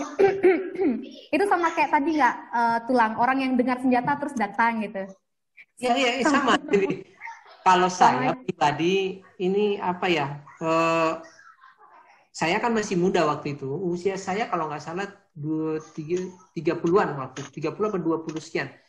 Saya masih punya adrenalin yang sangat gimana gitu, masih menggelegar, masih membludak. Kalau ada kejadian yang mengerikan, saya malah ke situ. Tapi jangan tanya kalau sekarang ya, ada anak saya di belakang yang saya nggak mau ambil risiko. Saya nggak mau ambil risiko untuk pergi ke tempat yang berbahaya, nggak. Karena itu kenapa? Karena saya sudah punya keluarga. Kalau dulu nggak punya keluarga, enak malah berangkat aja, matilah begitu. Tapi ada semacam kenapa saya memilih misalnya harus ke Aceh? Ada semacam mungkin apa ya, dalam dunia jurnalistik itu ada yang dikenal dengan challenging. Semakin kita bisa menembus daerah yang berbahaya, itu berarti semakin paten, semakin itu mantap. Nah, ini ada semacam perasaan-perasaan mendorong untuk coba tembus. Dan akhirnya, nah, saya sebagai orang luar punya perspektif orang luar, daerah Aceh itu berbahaya buat orang luar. Tapi ketika saya masuk ke dalam, ternyata justru berbeda. Makanya saya selalu bilang, orang Jakarta, misalnya, ini ada contoh kasus misalnya. Kita pernah ke Cot Keeng liputan dengan wartawan dari Jakarta. Wartawan Jakarta dari beberapa TV nasional. Yang waktu itu dia berperspektif orang Aceh adalah pemberontak. Ini ya, orang Aceh itu pemberontak. Jadi semua orang Aceh itu adalah GAM. Jadi never trust anyone. Jangan percaya siapapun. Dan itu sudah ditanamkan dari kantor, bukan dari kantor, tapi dia sudah punya informasi itu dari luar. Ketika sejak awal ya, sejak awal. Anda berangkat ke daerah pemberontakan. Jangan pernah percaya dengan orang di sana. Jadi ini nih selalu. Dan ini terjadi ketika wartawan dari luar datang ke Aceh, dia berpikir saya adalah wartawan dari luar dan saya harus hati-hati menyaring informasi. Akhirnya adalah tidak ada trust building antara si wartawan dengan narasumbernya. Yang terjadi adalah semua wartawan nasional itu mengutip atau mengambil informasi dari militer. Oke. Ya itu pasti dari militer. Beda dengan wartawan yang sudah tinggal ini. Atau katakanlah wartawan yang ini saya lihat misalnya ya, wartawan mungkin masih ada perbedaan antara wartawan media asing dengan media lokal. Ini masih Indonesia banget ya. Saya datang ke Aceh sebagai wartawan Indonesia. Ini salah satu yang sudah salah. Ya. Mindsetnya sudah salah. Saya adalah wartawan apa nak? Tunggu. Saya adalah wartawan Indonesia dan saya harus membela kepentingan Indonesia. Ini yang terjadi. Nah, contoh kasus waktu di Cot Keeng, ini saya bilang ini kasusnya membuat saya sangat miris sebenarnya. Saya sedih dan sangat marah. Akhirnya saya buat surat protes ke Jakarta, ke media, waktu itu SCTV. Nah, ada kasus waktu itu, kalau ada yang ingat namanya Gerhan Lentara ya. Gerhan Lentara itu adalah dulu terakhir di waktu tsunami, dia jadi kepala Kodim di Molabo. Dia bikin, ini sudah darurat militer ya. Dia melakukan operasi di atas Belang Bintang, di Cot Keeng naik ke atas. Kemudian kita wartawan mengikut dari belakang. beserta dengan wartawan-wartawan dari Jakarta. Nah, ketika mereka pergi ke depan, ke garis depan tentara, mereka pulang membawa seorang laki-laki berpandang tegap, dan ini dimasukkan ke dalam rantis, ke dalam tank waktu itu. Nah, kita wartawan, tentara udah datang, wah kita pengen wawancara, ini eksklusif gitu. Iya. Kita tanya sama Gerhan Lentara, Pak ini siapa? Udah nanti saya kasih tahu. Nah, kita makin penasaran, akhirnya kita desak. Akhirnya Gerhan bilang, oh ini adalah seorang anggota GAM. Boleh wawancara, Pak? Kata wartawan, oh ya, kok boleh. Nah, akhirnya si laki-laki ini didudukkan di atas tanah, dikelilingi oleh tentara, kita siap-siap dengan kamera, wartawan. Waktu itu kamera TV ya. Iya. Dan ada wartawan SCTV, dia orangnya cantik sekali. Ini bukan fisik ya, dia memang cantik sekali. Cantik. Menurut saya wartawan cantik ke daerah yang begitu, pasti dia punya niat yang luar biasa. Maksudnya luar biasa sekali ya, tekadnya untuk menjadi seorang wartawan gitu. Jadi kita salut waktu itu, kita sangat respect lah. Nah, si wartawan nanya, nama kamu siapa? Jadi gaya interrogatif, nama kamu siapa? Nah si laki-laki ini diam, nggak mau jawab. Kamu kerjanya apa? Karena si laki-laki ini tidak mau menjawab, si Gerhan nyeletuk dari belakang. Kamu jawab pertanyaan wartawan, kalau nggak kamu saya tembak nanti. Terus si perempuan ini nyeletuk, wartawatinya. Pak, tembak aja dong, biar ada gambar mayat nih. Wah, kita wartawan di daerah itu kaget. Ini ngomongnya kayak gitu ya? Ini bercanda atau bukan? Nah, kita wartawan lokal waktu itu mundur sambil bukan cengengesan, marah gitu loh. Ini orang wartawan dari Jakarta nggak ngerti. Ini pohon bisa ngomong loh, pohon ini bisa dengar dan dia berbahaya kalau ngomong seperti itu. Gitu loh. Akhirnya kita protes. Akhirnya kita pulang, kita protes ke SCTP. Akhirnya muncul permintaan maaf dari SCTP dan menyatakan, menjelaskan klarifikasi bahwa wartawan ini adalah wartawan yang baru dan dia biasanya ditempatkan di pos kriminal.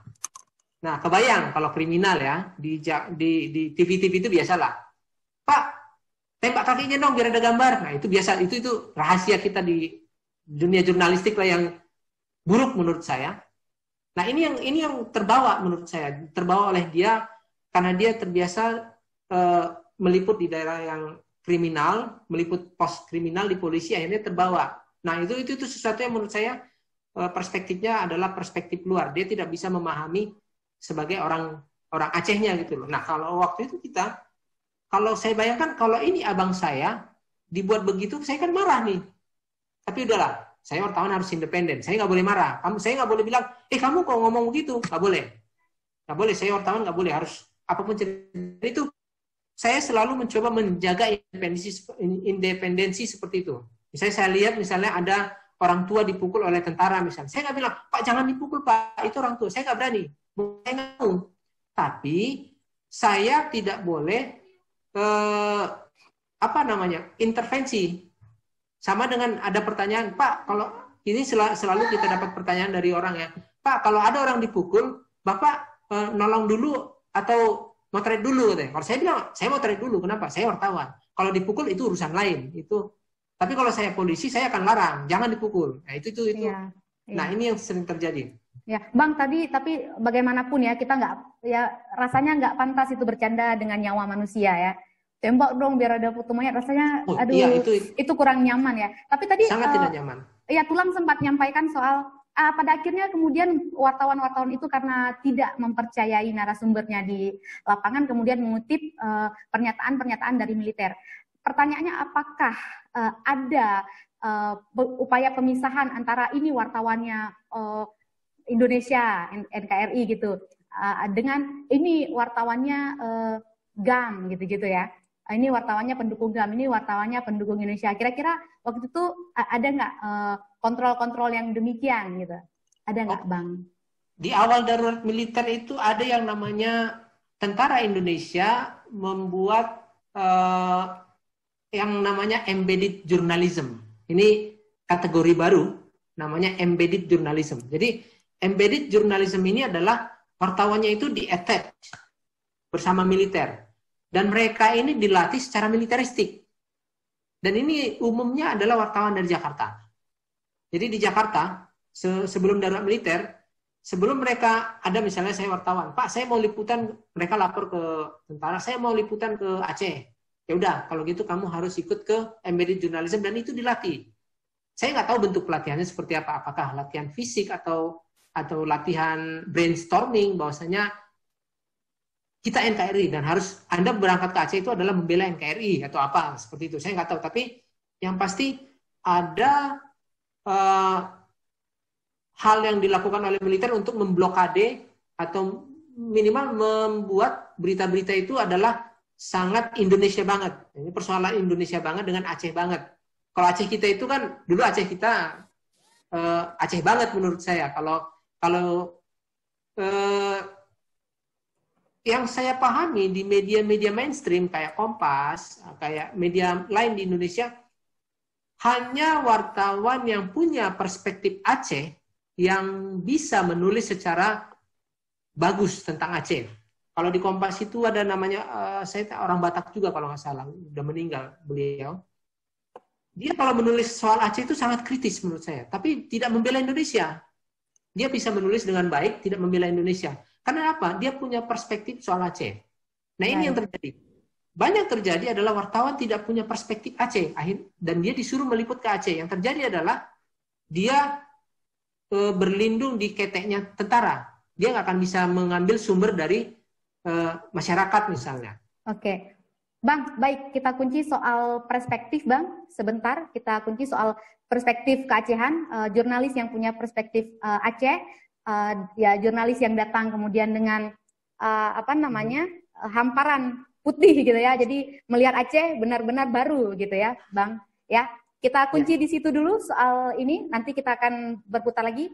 Rekan-rekan sekalian, alhamdulillah akhirnya Bang Afrizal Darmi sudah kembali bergabung dengan kita setelah sempat ada serangan dari PLN sedikit. Bang, gimana? Koneksi lancar ya, Bang ya? Mudah-mudahan sudah baik. Baik, kalau gitu langsung saja Bang, tadi pertanyaan buat Abang, kita parkir sebentar ya, tapi harus tetap ditanyakan karena yang lain juga dapat. Ringkas saja mungkin boleh diceritakan Bang, sebenarnya sepanjang pengalaman Bang Idal gitu ya, yang waktu itu Bang Idal sudah jadi direktur LBH belum ya? Sudah ya. Nah, sepanjang pengalaman itu Bang, apa yang membedakan kondisi ini udah dari luar militer gitu dengan kondisi sebelumnya? Mungkin Bang Idal merasakan itu dari kasus-kasus yang masuk atau dari mana, atau ada hal lain yang Bang Idal bisa lihat, Bang Idal potret gitu, wah ini menjadi highlighter yang bikin ini darurat militer gini nih, sebelumnya padahal nggak ada kondisi ini. Boleh nggak Bang, Abang gambarkan sedikit aja sama kita, gimana darurat militer saat itu? Apalagi Abang kan memang kerja di Lembaga Bantuan Hukum ya Bang. Silakan Bang. Terima kasih Nana. Jadi pada Maret dan April 2003 itu, saya sekaligus ketiban 2 jabatan. Yang pertama sebagai Direktur LBH Banda Aceh, kemudian bersama-sama Bang Faisal Hadi, saya terpilih menjadi Ketua Badan Pengurus Koalisi NGO HAM. Jadi saya sebenarnya adalah partnernya Bang Faisal eksekutifnya, saya legislatifnya. Nah, lalu 2 bulan itu kan baru kemudian Mei 2003 ya, baru kemudian darurat militer. Nah, yang salah satu menurut saya yang paling banyak mematahkan mental para pekerja HAM di Aceh itu adalah pernyataan dari penguasa darurat militer Aceh pada waktu itu dengan menyebutkan 3 lembaga masyarakat sipil itu sebagai afiliasi GAM, yaitu SMUR, lembaga yang melahirkan dan membesarkan Raihan Hadiani dan kawan-kawannya, Kausar, Permisi, dan seterusnya. Lalu kemudian satu lagi Kontras yang sekarang Nana sendiri beraktivitas di dalamnya, dan terakhir adalah SIRA. Dan itu kemudian mengakibatkan teman-teman yang beraktivitas di ketiga lembaga ini, dan sering dia itu berkelindan, satu menjadi aktivis di lembaga yang lain, itu kemudian curiga dengan bahaya penculikan dan penghilangan. Jadi kontras menjadi kosong ketika semua orang harus meraba-raba seperti apa ini kondisi keamanannya. Smur juga begitu, Sira juga begitu. Jadi LBH yang tidak disebutkan di dalam daftar itu kemudian berusaha melobi dan menanyakan kepada siapa lagi kalau partner lembaga bantuan hukum di pemerintahan itu tentu saja Kapolda. Jadi kita tanyakan mengapa Kontras ada di situ, mengapa Smur ada di situ, mengapa Sira ada di situ. Jadi jawaban dari pihak Kapolda pada waktu itu adalah Anda tahu sama tahu sajalah. Anda tidak bisa membantah bahwa mereka punya kecenderungan untuk membela visi GAM atau setidak-tidaknya tidak sepakat dengan visi pemerintah Indonesia tentang darurat militer yang tadi sudah sedikit banyak dijelaskan oleh Bang Hotli. Nah, ini kemudian mengakibatkan jadi tidak ada jawaban yang tepat sebenarnya. Jadi orang-orang aktivis ini mengatakan kalau memang kami, misalnya Andi Rizal pada waktu itu ya, sebagai koordinator Kontras Aceh, begitu juga ke Asia dan sebagainya, dia mengatakan kalau memang kami mau ditangkap, ayo kami siap untuk pergi ke ke Polda dan dalam tanda kutip menyerahkan diri. Yang penting tidak ada kasus penghilangan paksa. Itu pun ditolak gitu. Begitu juga teman-teman yang lain dari Smur dan dari Sira. Nah, hal lain yang juga terjadi pada saat minggu-minggu pertama itu adalah penangkapan juru runding Gerakan Aceh Merdeka. Teguh Kamaruzzaman atau kita kenal sebagai Amponman, almarhum Bapak Sofyan Ibrahim Tiba, almarhum Tengku Usman Lampauwe, Pak Tengku, saya lupa satu lagi namanya, mungkin keempat-empatnya ini kemudian meminta bantuan hukum ke LBH dan kami sudah harus mengerjakan itu dalam pekerjaan bantuan hukum kami.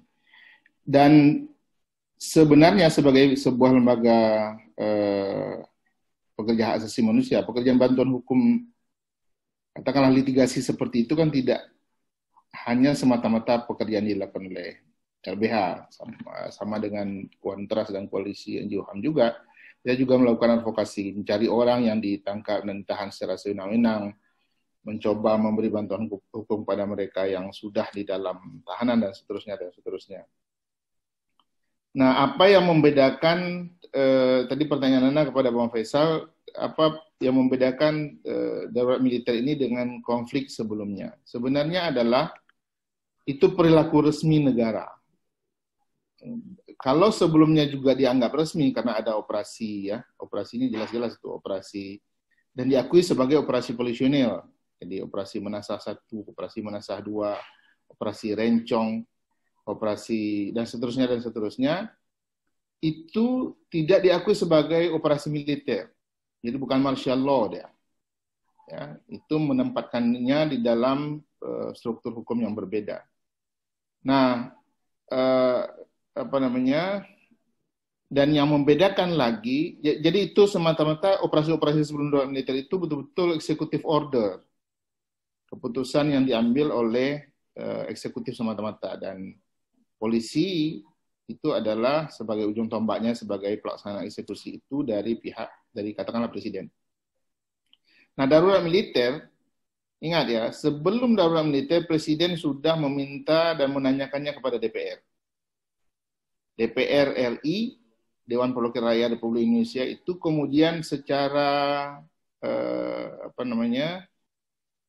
bukan suara bulat, tetapi mayoritas menyatakan setuju darurat militer. Jadi ini sesuatu yang berbeda, ya. Ini sesuatu yang berbeda.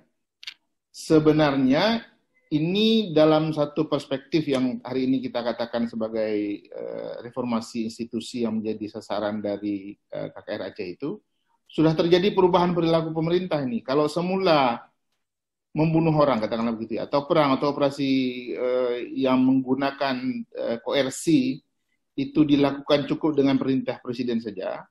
Hari ini sudah ada perbaikan. Jadi per 19 Mei 2003 itu sudah ada perbaikan dalam tanda kutip ya, karena sudah minta izin ke DPR dulu. Harapannya kan itu dilakukan secara terbatas. Nah itu memang seperti itu. Darurat militer 1 itu ditentukan tanggalnya 19 Mei 2003 sampai kemudian 19 Mei 6 bulan kemudian. November. 19 November 2003. Itu batas darurat militer 1. Harapan kita kan sebenarnya DPR karena dia sudah memberi izin, dia melaksanakan juga tanggung jawab yang lain, yaitu pengawasan. Ketika pada masa akhir dia meminta akuntabilitas kepada presiden dan penguasa darurat militer sebagai presiden pada waktu itu adalah penguasa darurat militer pusat ya, PDMP, sementara Jenderal Endang Suarya itu adalah PDMD, penguasa darurat militer daerah. Nah itu harusnya DPR menggunakan kewenangannya pada masa akhir itu, katakanlah misalnya pada awal-awal November dia memanggil presiden dan atau Endang Suarya mempertanggungjawabkan ini seperti apa pelaksanaan operasi di Aceh. Tapi itu tidak terjadi pada bulan November itu. Baik di DPR Aceh tidak terjadi maupun di DPR nasional juga tidak terjadi. Sehingga kemudian darurat militer tahap 2 mulai November 2003 sampai kemudian Juni 2004, itu diperpanjang sebulan, bukan lagi 12 bulan tapi 13 bulan. Itu kemudian berlalu begitu saja tanpa ada izin ulang, pembaharuan izin dari DPR itu. Ini yang kemudian sebenarnya kita perlu mengambil pelajaran. Tadi dituntut apa pelajaran yang bisa kita ambil dari darurat militer. Fakta ini yang pertama, bahwa untuk mengambil tindakan drastik koersif seperti itu, Presiden tidak bisa memutuskan sendiri. Harus dengan sepengetahuan persetujuan DPR. Dan kemudian yang kedua, harus ada pengawasan dari DPR terhadap tindakan-tindakan ini. Ya. Nah, hari ini kita karena tidak mengambil pelajaran dari ini, baik di Aceh maupun di Jakarta, maupun di nasional secara keseluruhan, saya khawatir apa yang dilakukan oleh pemerintah di Papua, kapan? Berapa? 2 bulan, 3 bulan yang lalu sebelum PSBB ini, PSBB. PSBB Pembatasan ini, sosial ya, berskala besar. Itu kan dilakukan tidak dengan sepengetahuan DPR.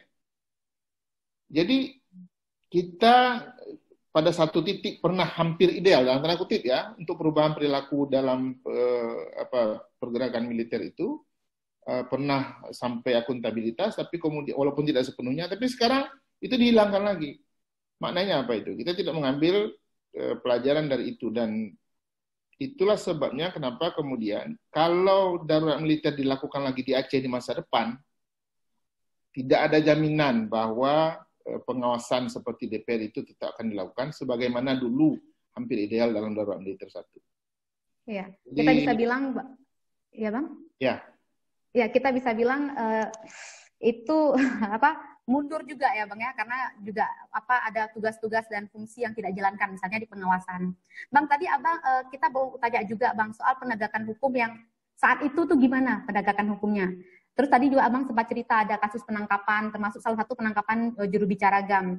Itu juga apakah di kasusnya kemudian dilaporkan ke LBH, LBH ikut menangani kasus tersebut, lalu karena menangani kasus tersebut mungkin LBH juga lalu jadi lembaga yang dianggap mendukung GAM, kayak Kontras, kayak sebenarnya dijauhi sih, bukan mendukung GAM ya, dijauhi ya, dianggap berbahaya kayak Kontras, kayak Smur, kayak Sira gitu. Itu gimana kasus-kasus saat itu Bang? Kasus apa yang paling dominan?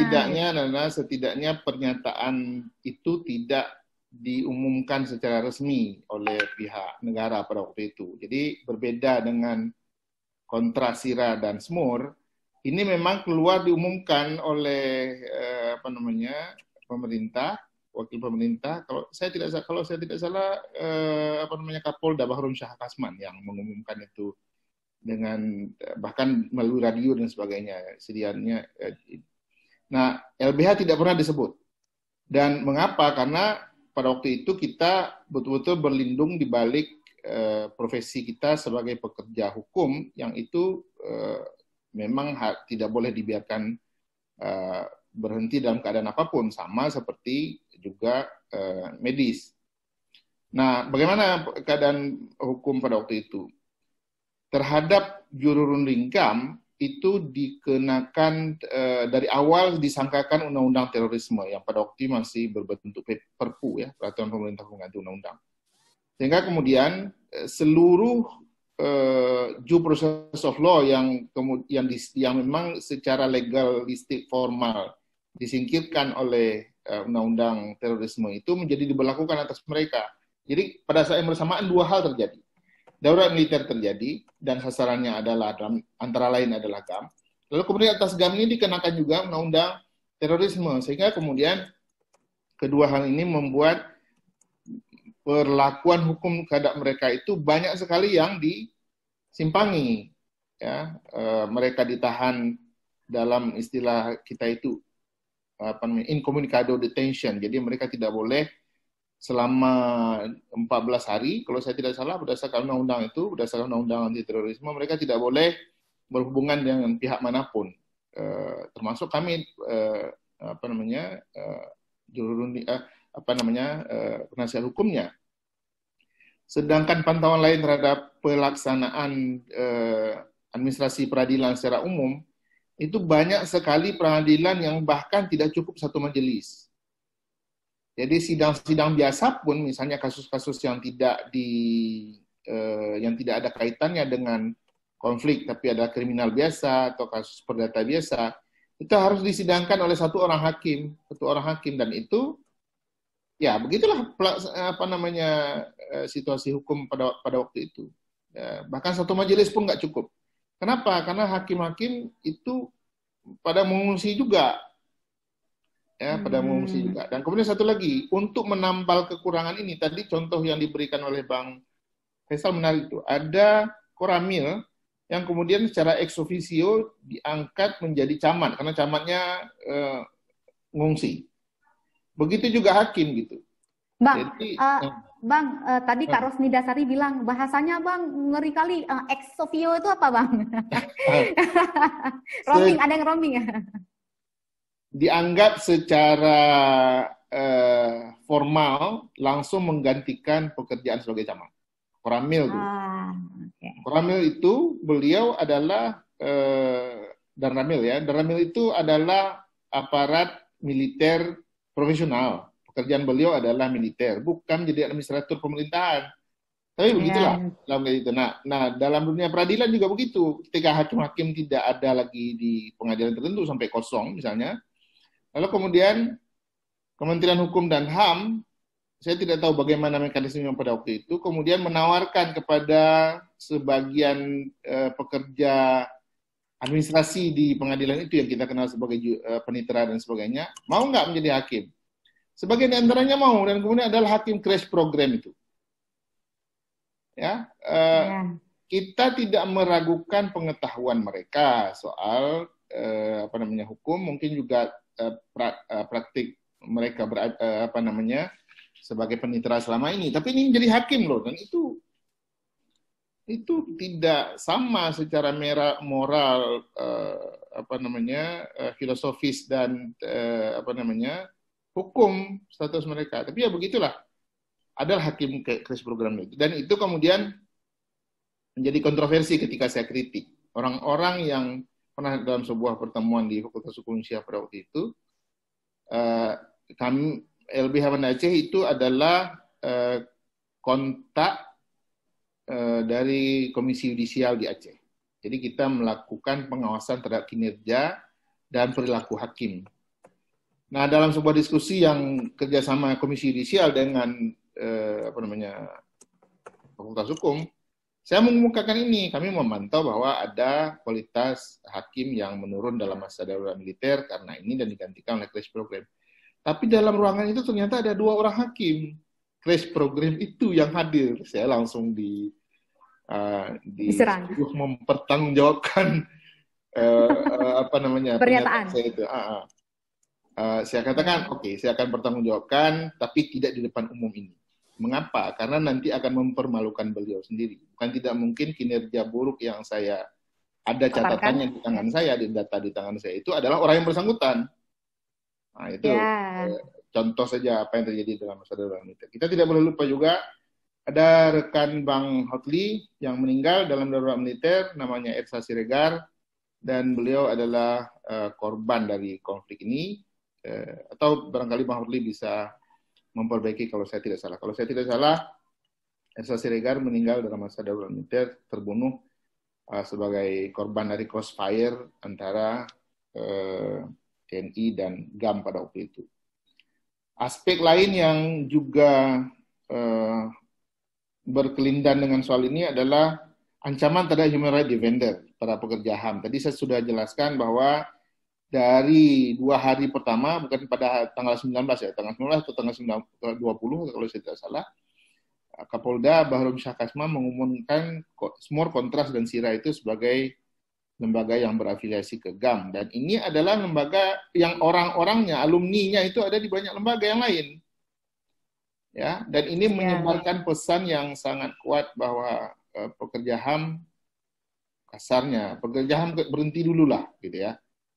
Sebelumnya itu kita sedikit terbantu dengan kehadiran PBI, Peace Brigade International. Ini adalah sebuah lembaga internasional yang berisi relawan-relawan dari berbagai negara di dunia. Ada Jepang, ada Perancis, ada Italia, ada orang Brazil juga, ada orang Jepang dan sebagainya. Tugas mereka itu menjadi pembela, pendamping pekerja HAM lokal.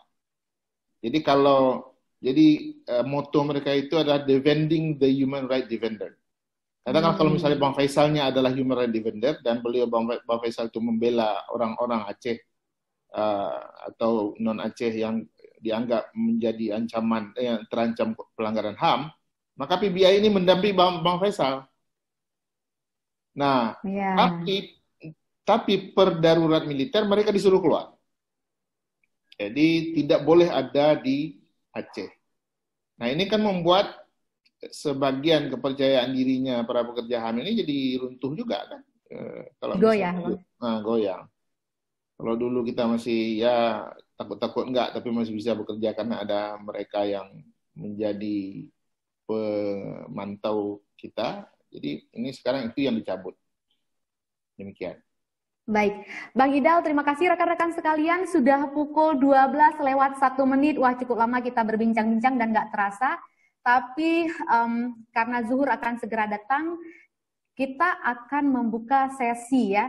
Bukan cuma tanya jawab, kawan-kawan bisa menyampaikan pandangan, kesan, atau berbagi, tapi kita tetap batasi karena zuhur akan segera datang. Saya akan mempersilakan kawan-kawan nanti untuk menyampaikan sesuatu. Tapi sebelum itu bersama kita ada Bang Fauzan Azima ya, mantan ini ya, berarti sebelumnya gitu ya, sekarang nggak lagi gitu nggak pengertian mantan Panglima GAM wilayah Linge. Karena kita bicara darurat militer, salah satu pihak yang berkonflik ya, selain tentara juga ada GAM gitu. Bang Fauzan. Halo Bang Fauzan. Bang Fauzan. Bang Fauzan. Halo. Bang Fauzan. Bang Fauzan boleh kita minta sedikit cerita yang dirasakan gitu saat terjadi darurat militer sebagai salah satu pelaku gitu ya, pelaku sejarah gitu. Yang lain pelaku sejarah juga nih narasumbernya, tapi ini langsung afiliasinya karena GAM. Bang Fauzan berkenan nggak sedikit berbagi dengan kita? Bang Fauzan boleh di-unmute dulu mikrofonnya. Sudah? Nggak ada? Oh, oke. Nggak ada respon rekan-rekan sekalian. Oke, kita berlanjut aja. Ada yang mau memberi pandangan, kemudian atau kesan, atau pengalaman, cerita, atau pertanyaan mungkin? Kita buka untuk kawan-kawan sekalian. Boleh, kalau sulit angkat tangan. Sebenarnya di sini ada fasilitas untuk mengangkat tangan ya. Ada jari seperti ini. Kalau sulit boleh langsung di chat. Kita akan persilakan, nanti kita akan unmute gitu. Oh, ada nih, Bang. Saya bacakan ya. Saya bacakan dulu dari Iskandar Doden, gitu ya. Bagaimana keberlanjutan peradilan hukum kasus hukum pada masa DOM sampai sekarang? DM ya, Bang ya. Darurat militer ya sampai sekarang. Apakah masih dalam penuntutan hukum terhadap oknum atau malah didiamkan? Karena ini bicara soal hukum, barangkali Bang Idal mungkin boleh merespon, Bang? Ya, saya tidak terlalu jelas yang... Ya, Bang. Lanjut atau gimana? Lanjut, Bang. Okay. Saya tidak terlalu jelas yang dimaksudkan oleh Bang Iskandar ini apa ya, peradilan kasus hukum pada masa DM lah atau masa DOM sampai sekarang. Kalau kita asumsikan bahwa yang ditanyakan ini adalah peradilan hak asasi manusia atau peradilan HAM, tidak ada kasus DM ini yang dibawa ke pengadilan HAM. Paling jauh itu Komnas HAM pernah melakukan membentuk tim awal untuk melakukan penyelidikan pelanggaran HAM berat di Aceh untuk kasus darurat militer yang dipimpin oleh Billah itu, dan sudah menghasilkan laporan bahwa yang kesimpulan laporannya itu mengatakan percaya terjadi pelanggaran HAM berat, kejahatan terhadap kemanusiaan dalam masa darurat militer di Aceh. Tapi kemudian yang terjadi adalah di dalam sidang paripurna Komnas HAM sendiri ini tidak diterima. Jadi ketika voting dilakukan, mayoritas komisioner Komnas HAM pada waktu itu tahun 2003 tidak sepakat bahwa telah terjadi pelanggaran HAM berat di Aceh dalam masa darurat militer, dan itu artinya berakibat berhenti di situ. Kalau seandainya waktu itu Komnas HAM bisa mencapai suara sepakat yang mayoritas mengatakan darurat militer itu adalah pelanggaran HAM berat, maka dia akan berlanjut kepada mungkin penyelidikan dan penyidikan yang prosesnya oleh Kejaksaan Agung dan baru masuk ke pengadilan. Sebagai input dari teman-teman yang lain yang juga melakukan monitoring terhadap pelanggaran HAM pada masa itu, ada beberapa kasus pidana yang dilakukan oleh baik TNI maupun Polri yang itu kemudian diperiksa di pengadilan militer.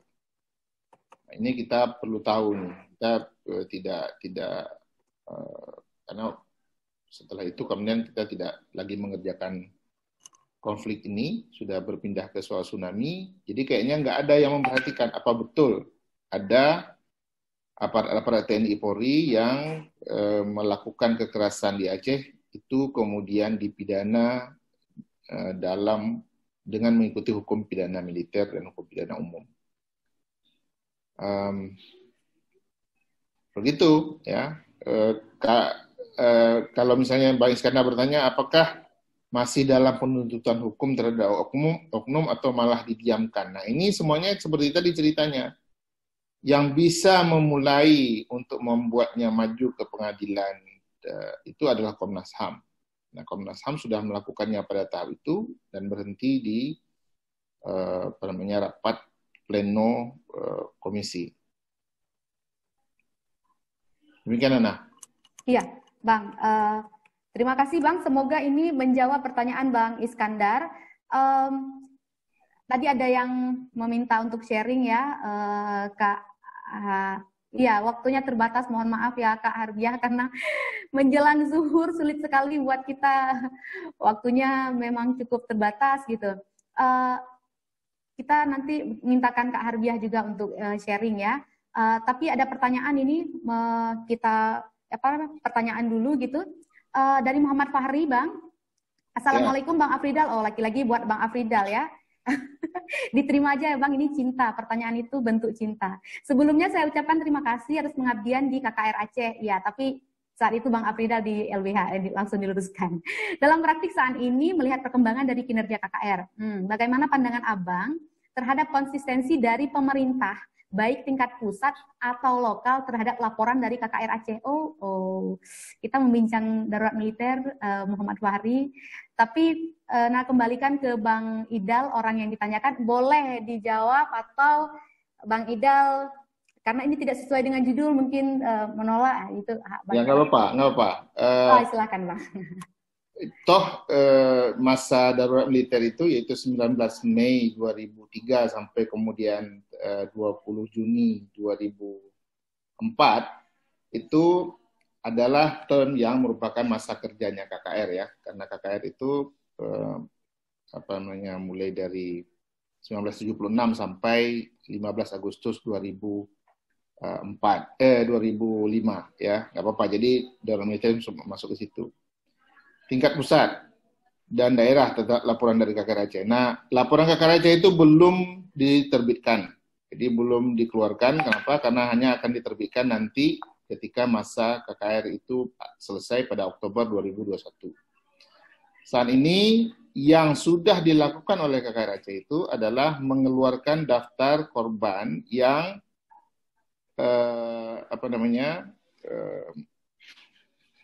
berhak mendapatkan reparasi mendesak. Jadi bukan diet, bukan apa, tapi reparasi mendesak. Dan itu kita sudah kirimkan dalam 2 kali kepada pemerintah Aceh. Pertama 77 nama, test case dulu, lalu kemudian 170 nama lagi. Totalnya 257 nama. Dan saat ini ya masih di dalam tahap administrasi di pemerintahan Aceh lah. Kita belum tahu lagi ada sesuatu yang konkret yang dilakukan oleh pemerintah Aceh untuk memenuhi hak-hak korban itu. Nah sekarang karena lagi musimnya COVID ini, kita juga tahu bahwa pemerintah Aceh itu ingin memberikan bansos ya kepada korban terdampak dari COVID. Dan dari perspektif KKR, orang yang menjadi korban pelanggaran HAM dalam masa darurat militer dan sebelumnya, itu adalah orang yang juga pada saat ini sekaligus terdampak COVID. Karena memang mereka itu banyak sekali yang tinggal di bawah garis kemiskinan yang ekstrim, sehingga pantas untuk diberikan. Jadi, kami juga memasukkan daftar nama itu kepada pemerintah Aceh. Kita lihat nanti ya, apakah bantuan COVID ini menyentuh mereka juga, baik sebagai orang miskin yang menjadi sasaran pemerintah terkait COVID-19 maupun juga dalam keberadaan mereka sebagai korban pelanggaran hak asasi manusia. Jadi kalau dari pertanyaannya Bang Muhammad Fahri tadi, laporannya belum keluar Bang, tapi yang sudah kita masukkan itu adalah laporan daftar nama yang menurut kita korbannya berhak mendapatkan reparasi mendesak ini. Belum nanti sudah dimasukkan sekali lagi sebagai daftar nama dalam reparasi komprehensif. Demikian Ana. Oke, baik Bang Idal, terima kasih. Ini memang bola-bolanya ke Bang Idal terus kayaknya nih. Tadi ada yang mau berbagi, Kak Harbiah. Oh, sorry, kenapa tertekan ini ya. Kak Harbiah, jadi mau berbagi tadi? Halo? Oke, karena belum ada respon, saya bacakan lagi ya Bang. Bang Hotli, dari Saudara lihat dia, ini buat Bang Hotli, alhamdulillah akhirnya bola bergulir. Saat darurat militer ada beberapa media nasional yang terbatas untuk mendapatkan informasi dari GAM, karena dicurigakan berpihak dengan Republik Indonesia. Jadi, bagaimana pemberitaan dari media nasional tersebut? Apakah seimbang? Nah, ini Bang. Bang Hotli, ya. Nana baca, ya silakan Bang. Kalau masa DM itu yang saya tahu tidak ada yang namanya imbang. Semua informasi itu harus dari militer. Tidak ada. Jadi salah satu kekuasaan penguasa darurat militer pada saat itu adalah mengontrol media, mengontrol informasi. Tidak ada informasi yang boleh lolos ke media kalau tidak dicek list oleh militer. Jadi kemana masyarakat, kemana wartawan mengambil sumber beritanya? Ya ke militer, nggak ada yang lain. Militer, polisi.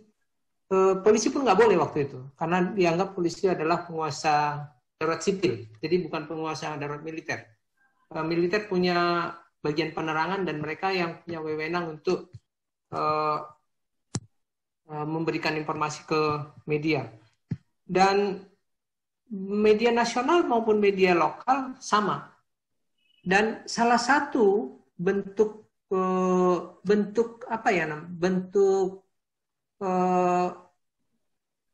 protes, bukan protes sebenarnya, bentuk untuk mengimbangi berita-berita itu adalah munculnya bukan harian, Aceh Kita. Aceh Kita itu adalah bentuk embrio dari pengekangan media terhadap informasi yang bersumber dari lapangan. Dan Aceh Kita pada waktu itu tidak menggunakan nama asli. Dibolehkan tidak menggunakan nama asli, tapi setiap wartawan atau setiap penulis adalah orang yang terverifikasi. Itu adalah syarat yang dilakukan oleh Aceh Kita pada saat itu, dan kita punya banyak narasumber di lapangan, dan ini sebenarnya untuk melindungi narasumber kita, melindungi, dan setiap narasumber itu juga harus anonim dibuat supaya untuk melindungi narasumbernya. Saya ingat dulu kontras apa ini ya yang menangani soal foto yang saya ambil, kemudian itu dimuat oleh Modus, dan si bapak yang ada di foto ini akhirnya mengadu ke Kontras kalau nggak salah. Gara-gara kontras yang mana Bang? Kontras media atau Kontras Aceh nih? Kontras Aceh. Ada bapak-bapak, dia kalau nggak salah dia penjual ikan. Koalisi. Bukan iya, Kontras, koalisi. Koalisi juga. Koalisi. Waktu itu dia penjual ikan, dan militer kan waktu itu darurat sipil kalau nggak salah. Membuat sebuah kegiatan namanya hunting gun. Hunting gun itu berburu gam ke hutan. Sebenarnya berburu ini, jadi orang kampung dikumpulkan di lapangan, bawa bambu runcing, kayak zaman dulu nih, mau perang zaman dulu, bawa bambu runcing, bawa parang, dikumpulin ke lapangan. Habis itu digiring untuk masuk bukan ke hutan sebenarnya, tapi ke luar kampung aja, jalan-jalan aja untuk mungkin supaya ada kegiatan atau saya nggak tahu lah. Tapi intinya begitu. Jadi buat kita sebagai media yang muncul adalah masyarakat berburu gam. Itu tagline yang kita muat adalah masyarakat berburu gam. Ini mungkin teknik cara militer untuk membuat bahwasanya masyarakat itu adalah membela pemerintah. Akhirnya mereka memburu gam. Nah, salah satu bapak yang ada di foto ini kebetulan dia penjual ikan. Dia yang jual ikan dari Penayung ke Pekan Bilui. Dia megang parang, kita foto, dia fotonya happy-happy lah, tapi sambil megang parang. Dimuat oleh tabloid Modus. Disebutkan kalau nggak salah anti-separatis gam. Fotonya foto bapak itu. Jadi kesan yang muncul adalah bapak itu adalah anti-separatis. Dan bapak itu menjadi bermasalah di kampung. Akhirnya dia mengadu ke Kontras. Koalisi merasa dizolimi oleh, termasuk saya yang menzolimi katanya. Tapi setelah kita runut-runut ternyata Saleh, pemilik Modus yang menggunakan foto itu tanpa izin dengan menggunakan bukan kampanye tapi semacam narasi yang membuat seolah-olah bapak itu adalah anti gam. Padahal orang itu bapak itu adalah orang Pekan Bilui yang tinggal dekat dengan itu kan dekat, dianggap sebagai zona merah lah. Pekan Bilui, Cekeung itu daerah zona merah lah. Nanti karena saya biasa kalau liputan, kalau ada yang orang gam ditembak katanya kalau nggak di Pekan Bilui, Cekeung, itu pasti daerah-daerah ini akhirnya. Nah, itu yang terjadi. Jadi udah ahli kali ya Bang ya, ke Pekan Bilui, Cekeung, Pekan Bilui, Cekeung, itu emang daerah. Kedebing satu lagi. Kedebing. terus ke Pekanbadak, itu daerah-daerah merah yang termasuk daerah-daerah yang dianggap daerah konflik yang kalau ada gam mati, kalau orang tentara bilang ada korban atau ada yang meninggal, itu daerah ini ya, biasanya selalu Darussalam. Nah, intinya pada saat DM tidak ada informasi yang sumbernya itu dari lapangan.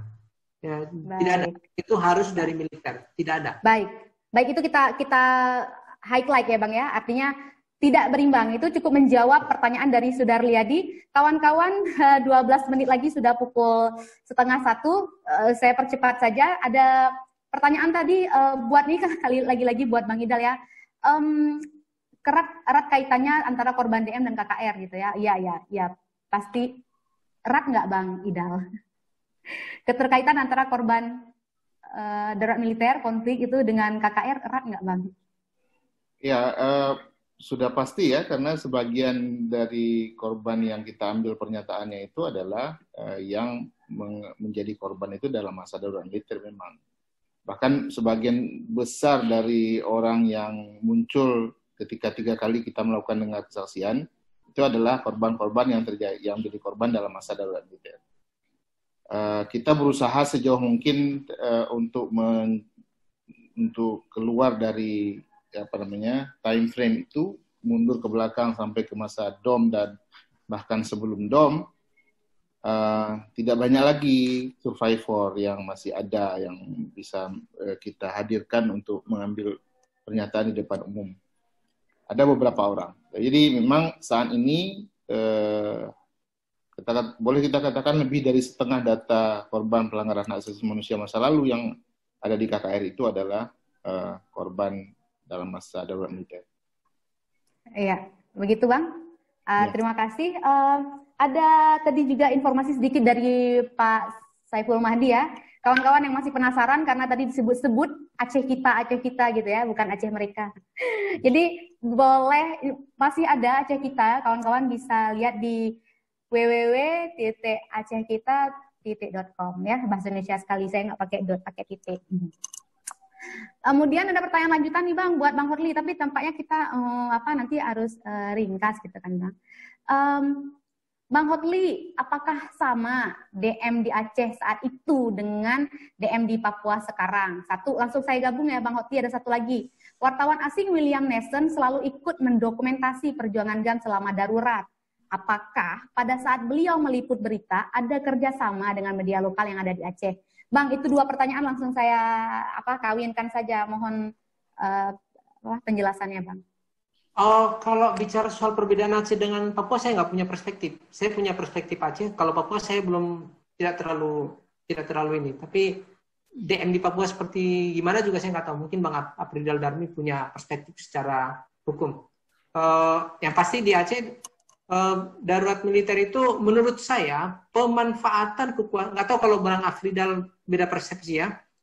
Yang saya pahami dari beberapa poin, darurat militer itu sebenarnya wewenangnya sangat luas, tapi ada beberapa wewenang itu yang tidak sampai digunakan secara penuh sebenarnya. Ada beberapa. Dan yang pasti misalnya soal pembatasan media itu salah satu wewenang itu dilakukan. Ada beberapa lain, misalnya hal-hal yang lain yang menurut saya tidak terlalu masih oke lah, masih bisa kita tidak jam malam juga mungkin waktu itu tidak terlalu tidak sampai ada jam malam, walaupun ada mungkin, tapi di beberapa tempat yang pasti efek traumatis, psikologi traumatisnya itu gede sekali. Kemudian soal William Nelson, tokoh William Nelson ini buat saya agak sedikit fenomenal. Saya nggak tahu backgroundnya. Jadi di dunia jurnalistik ada yang namanya kontributor, ada yang namanya staff. Ada juga kalau kontributor itu dia dan waktu itu juga ada media yang namanya freelance. Apakah William Nelson ini sebagai kontributor freelance-nya media, saya lupa, Chronicle apa gitu. Apakah dia, dan ini persoalannya adalah kalau di media luar siapa aja bisa jadi kontributor sepanjang dia punya kapabilitas untuk meliput ke daerah-daerah yang dianggap seksi. Buat saya Aceh di zaman-zaman darurat militer, Aceh itu sangat seksi buat jurnalis seperti saya. Makanya saya ke Aceh itu karena Aceh itu sangat seksi menurut saya. Kemudian soal saya tidak bisa mendeskripsikan William Nessen ini sebagai jurnalis seperti apa. Faktanya dia melakukan peliputan ke markas GAM, tapi banyak di kita ini sebenarnya di dunia jurnalistik, kita sesama jurnalis punya mengkritisi beliau, mengkritisi William Nessen. Menurut kami dia itu sangat GAM sekali gitu loh. Dia sangat sangat berpartisipan sekali dengan GAM waktu itu. Kalau misalnya dia bekerja sama dengan media lokal, enggak. Menurut saya kita tidak pernah bekerja sama. Tapi kita mengenal dia. Kita mengenal William Nessen itu gara-gara dia ditangkap. Hanya itu. Sebelumnya kita nggak tahu. Bagaimana sepak terjangnya William Nessen, saya nggak tahu.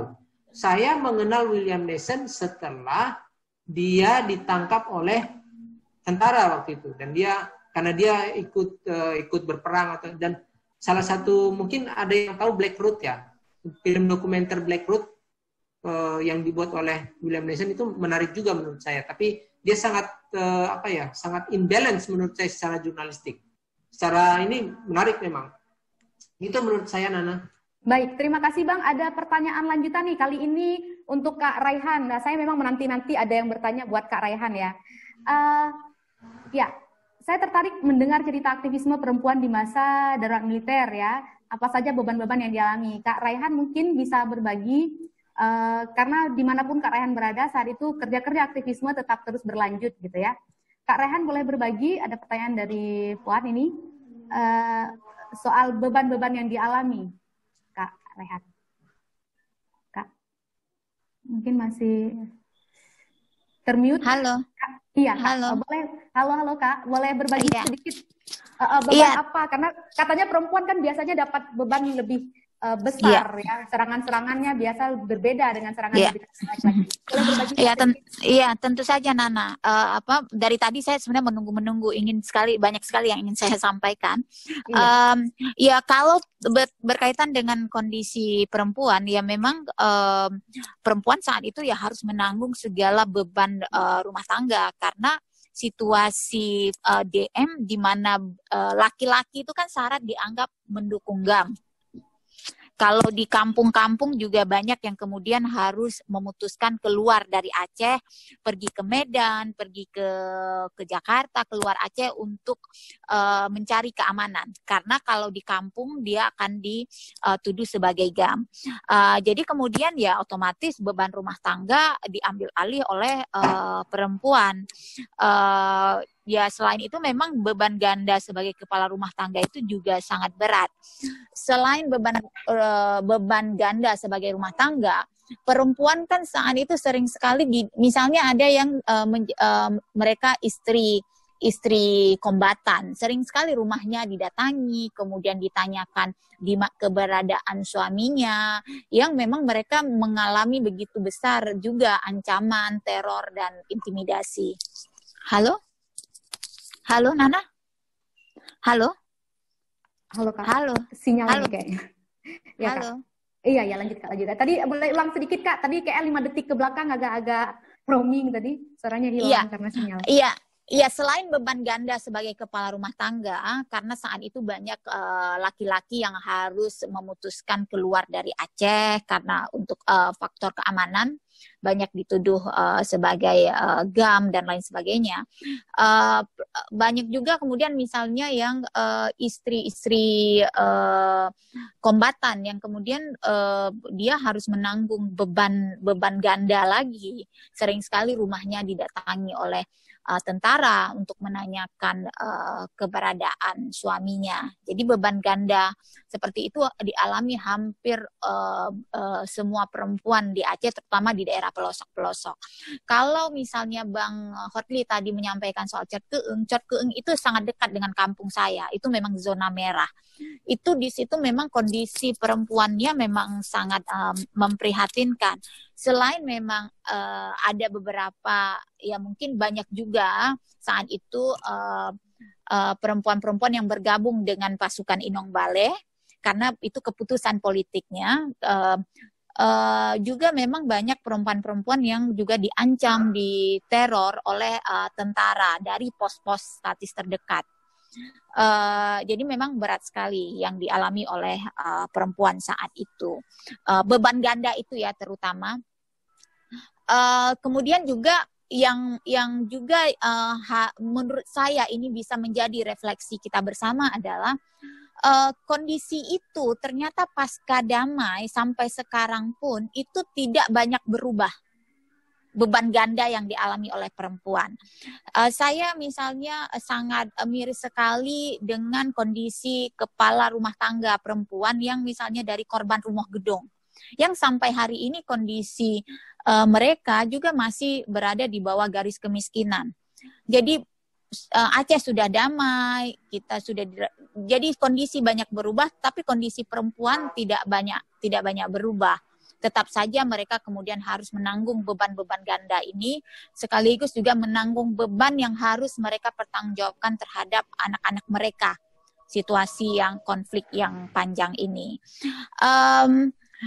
Selain itu memang saya tadi ada yang mau saya sampaikan juga dari diskusi beberapa menit yang tadi ditanyakan kepada Bang Faisal di awal soal efek dan apakah kemudian hari ini kita masih bisa melihat dampaknya. Itu saya tertarik dengan soal pada saat DM ini kan tidak jauh berbeda dengan situasi konflik sebelumnya. Hanya saja ini soal legalitas. Jadi tentara punya otoritas sehingga dia bisa melakukan apapun karena punya legalitas itu. Bahkan untuk membunuh pun tanda kutip menjadi halal saat itu. Jadi memang teror, ancaman, intimidasi itu kan sangat masif terjadi. Nah hal itu kalau kita mungkin bagi saya, kalau saya lihat kondisi sekarang pasca damai, itu sangat terbawa dalam praktek-praktek politik di Aceh.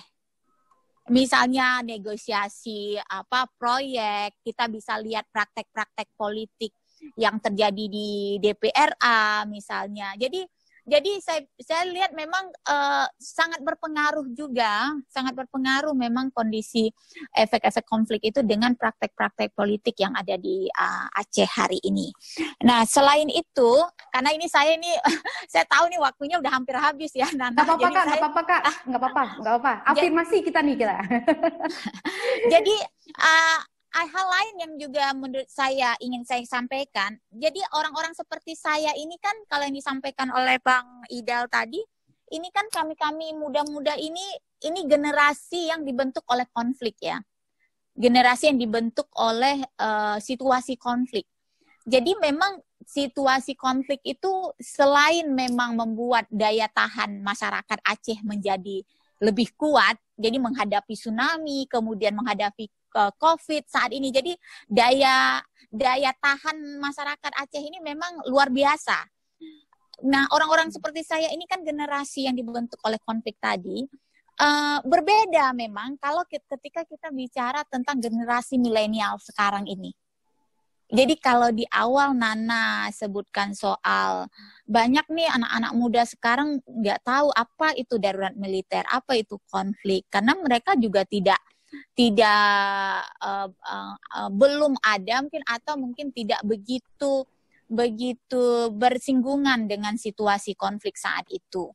Nah, bagi saya sebenarnya Aceh juga belum sepenuhnya keluar dari situasi darurat tersebut saat ini. Kita masih banyak sekali kalau mau bicara darurat, tantangan beratnya saat ini ya karena memang militerisme itu juga banyak hadir dalam praktek-praktek politik di Aceh saat ini. Hal lain juga yang tidak kalah penting menurut saya, ya yang mahasiswa-mahasiswa sekarang, yang muda-muda sekarang memang harus juga lebih lebih melek lagi dengan situasi darurat korupsi misalnya. Darurat iklim, darurat kekerasan seksual, yang sekarang ini juga bagian yang dari konflik berkepanjangan ini, yang itu memang harus kita sikapi bersama. Jadi darurat militer, konflik ini satu soal, tapi kita jangan kemudian melihat bahwa ini udah selesai. Tapi proses ini sebagai pembelajaran buat kita bersama, karena memang pekerjaan rumahnya ini juga masih sangat banyak. Seperti yang Bang Idal sampaikan tadi, misalnya soal KKR. Ini kan juga tidak fair kemudian ini kita berikan tanggung jawab sepenuhnya hanya kepada tim KKR saja. Tapi ini harusnya menjadi memang tanggung jawab kita juga sebagai masyarakat Aceh. Jadi ya buat saya seperti itu, Nana. Kalau bicara kondisi perempuan ya seperti saya sampaikan tadi di awal, memang beban-beban yang dialami sangat berat. Kalau saya bisa sedikit, saya mungkin ini semoga tidak menyinggung para mantan-mantan kombatan, tapi terus terang bagi saya, banyak ketidakadilan yang dialami oleh perempuan-perempuan korban konflik, termasuk juga kombatan perempuan pasca konflik, misalnya dalam proses pemberian kompensasi dan lain sebagainya. Makanya kalau saat ini kita lihat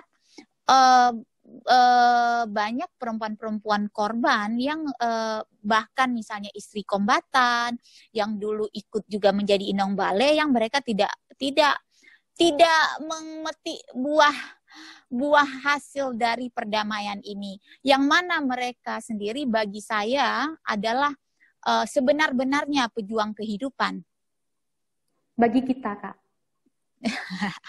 Semoga, saya ingin sekali semoga situasi mereka itu dilihat dengan jelas saat ini.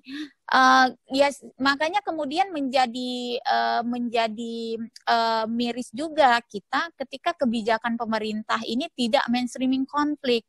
Harapannya kan dari awal pasca damai kebijakan-kebijakan pemerintah Aceh ini mainstreaming konflik sehingga tidak tumpang tindih.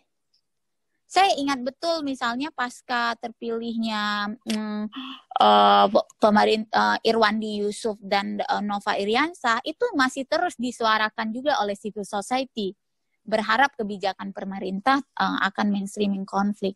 Kalau tidak seperti itu, memang sulit juga kemudian untuk merubah situasi. Karena seolah-olah kita memutus mata rantai. Situasi ini kan juga bukan hanya bicara 2002, 2003, 2004 saja misalnya. Tidak hanya bicara tsunami saja, tidak hanya bicara konflik saja.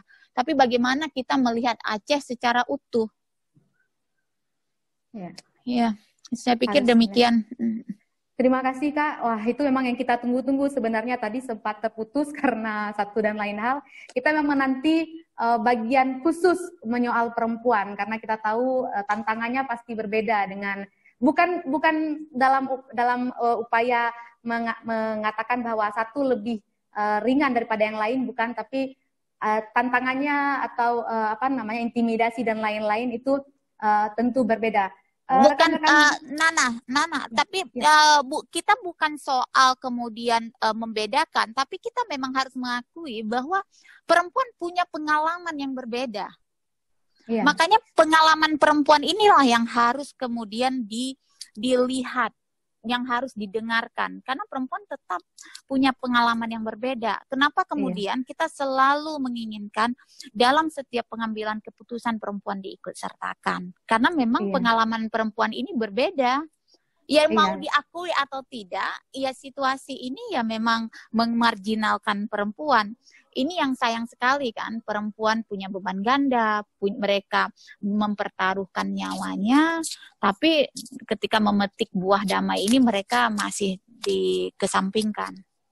Iya, tentu Kak. Tadi maksudnya mengatakan demikian supaya tidak ada pandangan dari orang-orang bahwa kita berusaha meminggirkan yang lain. Enggak, tapi memang secara narasi kita dapat porsi yang sangat kecil. Padahal kita juga bekerja sama-sama baik pada masa konflik maupun sampai saat ini gitu. Dari Kak Raihan tadi, orang yang termasuk saya kagumi karena tetap bersetia pada hak asasi manusia dimanapun beliau berada, program-programnya bisa kita lihat tetap fokus pada kepala rumah tangga perempuan ya. Jadi saya highlight tadi pernyataan Kak Rehan soal dari darurat ke darurat, dari darurat militer ke darurat-darurat yang lain, korupsi, semua iklim dan lain-lain. Perang sebenar-benarnya belum usai, rekan-rekan sekalian. Sudah pukul 12.38, saya kira pertanyaan juga sudah tidak ada lagi. Kita akan tutup. Narasumber boleh kasih closing statement mungkin 1-2 kalimat. Bang Idal, mungkin kita mulai dari Bang Idal dulu. Ya, darurat militer di Aceh itu tidak bisa dilihat sebagai apa yang terjadi di Aceh saja. Dia adalah pucuk es dari apa yang terjadi di negara kita. Pengambilan keputusan politik seperti darurat militer itu harusnya membuat kita, ya maksud saya DM di Aceh ya, harusnya membuat kita belajar dari sejarah itu, apa ongkos yang kita bayar dengan pengambilan keputusan politik seperti itu sebagai bangsa, dan bagaimana kemudian kita belajar. Jadi akan ahistoris dan picik kalau kita hanya melihat bahwa soal DM itu hanya soal Aceh. Tidak, itu adalah soal Indonesia secara keseluruhan. Dan kalau kita gagal mengambil pelajaran dari DM Aceh, kita tinggal tunggu soal waktu saja. Dia akan mengambil tempat juga di tempat lain. Jadi, ya, generasi yang ada sekarang bisa belajar dari generasi yang pernah hidup dalam masa DM dan berpengalaman dalam masa DM Aceh itu untuk mengambil langkah-langkah seperti apa yang harus dilakukan agar DM itu tidak terjadi di tempat manapun di bumi pertiwi kita yang tercinta ini. Amin ya Rabbal Sama Alamin. seperti yang dikatakan oleh Bang, ini tidak sempat kita jawab ya, Bang Nusran Yusra ini, beliau mengatakan bahwa konflik yang berkepanjangan, apakah dalam bentuk formal seperti darurat militer atau konflik lain yang disamarkan dengan bentuk-bentuk yang lain operasinya itu akan menimbulkan irreversible impact, jadi dampak yang tidak mungkin dipulihkan lagi. Orang Aceh sangat paham dengan ini. Kerusakan sosial dan budaya, kerusakan harga diri, kerusakan struktur politik, pola relasi antara kita dengan orang itu merusak. Jadi kalau kita tidak belajar dari sejarah, kata orang, kita akan terjerumus pada lubang yang sama, akan mengulanginya lagi. Itu kata penutup dari saya, Ren. Baik, terima kasih Bang Idal. Bang Faisal, boleh closing-nya Bang? Ya, setuju sekali dengan Idal bahwa apa yang bisa kita lakukan adalah mengambil pelajaran dari apa yang sudah terjadi ini, dan saya mendorong sebetulnya akademisi, terutama yang muda-muda mahasiswa untuk mau melakukan upaya-upaya menelitikah atau juga menuliskan, karena untuk milenial ini kadang-kadang ada strategi dan trik yang tertentu yang akrab dengan mereka. Bagaimana kita bisa belajar dari ini, pembelajaran ini bisa sampai kepada generasi muda yang lebih berpeluang untuk membangun Aceh ke depannya, bisa belajar dari masa lalu ini. Jadi kerusakan-kerusakan yang disampaikan Idal tadi, walaupun mungkin dibilang terlambat, tapi ya tidak ada kata terlambat untuk memulai Aceh ke depan. Mesti paling kurang mengadres semua kerusakan-kerusakan yang disampaikan Idal tadi secara sengaja dengan kebijakan-kebijakannya. Dan ini peluangnya ada di tangan anak-anak muda Aceh. Mungkin itu dari saya. Terima kasih, Nana. Baik, terima kasih Bang Faisal. Bang Hotli, closing statement-nya Bang. Kalau saya hampir senada dengan Bang Apridal dan Bang Faisal. Saya kadang-kadang suka miris lihat anak-anak muda kita di Aceh ini kayak apa ya? Mungkin karena mereka dulu tidak pernah merasakan bagaimana hidup di daerah konflik. Jadi kayaknya mereka agak nggak pernah dapat pengetahuan soal itu. Jadi saya pikir ini perlu kerjasama dengan pemerintah Aceh untuk apakah dibuat dalam bentuk kurikulum mungkin di sekolah pelajaran sejarah Aceh, tapi dengan catatan bukan membangkitkan luka. Ya pasti luka-luka itu pasti terbuka, cuman bagaimana cara membuat ini menjadi sebuah sejarah yang pantas untuk dipelajari oleh generasi ke depan, khususnya generasi milenial, supaya kita tidak jatuh ke lubang yang sama.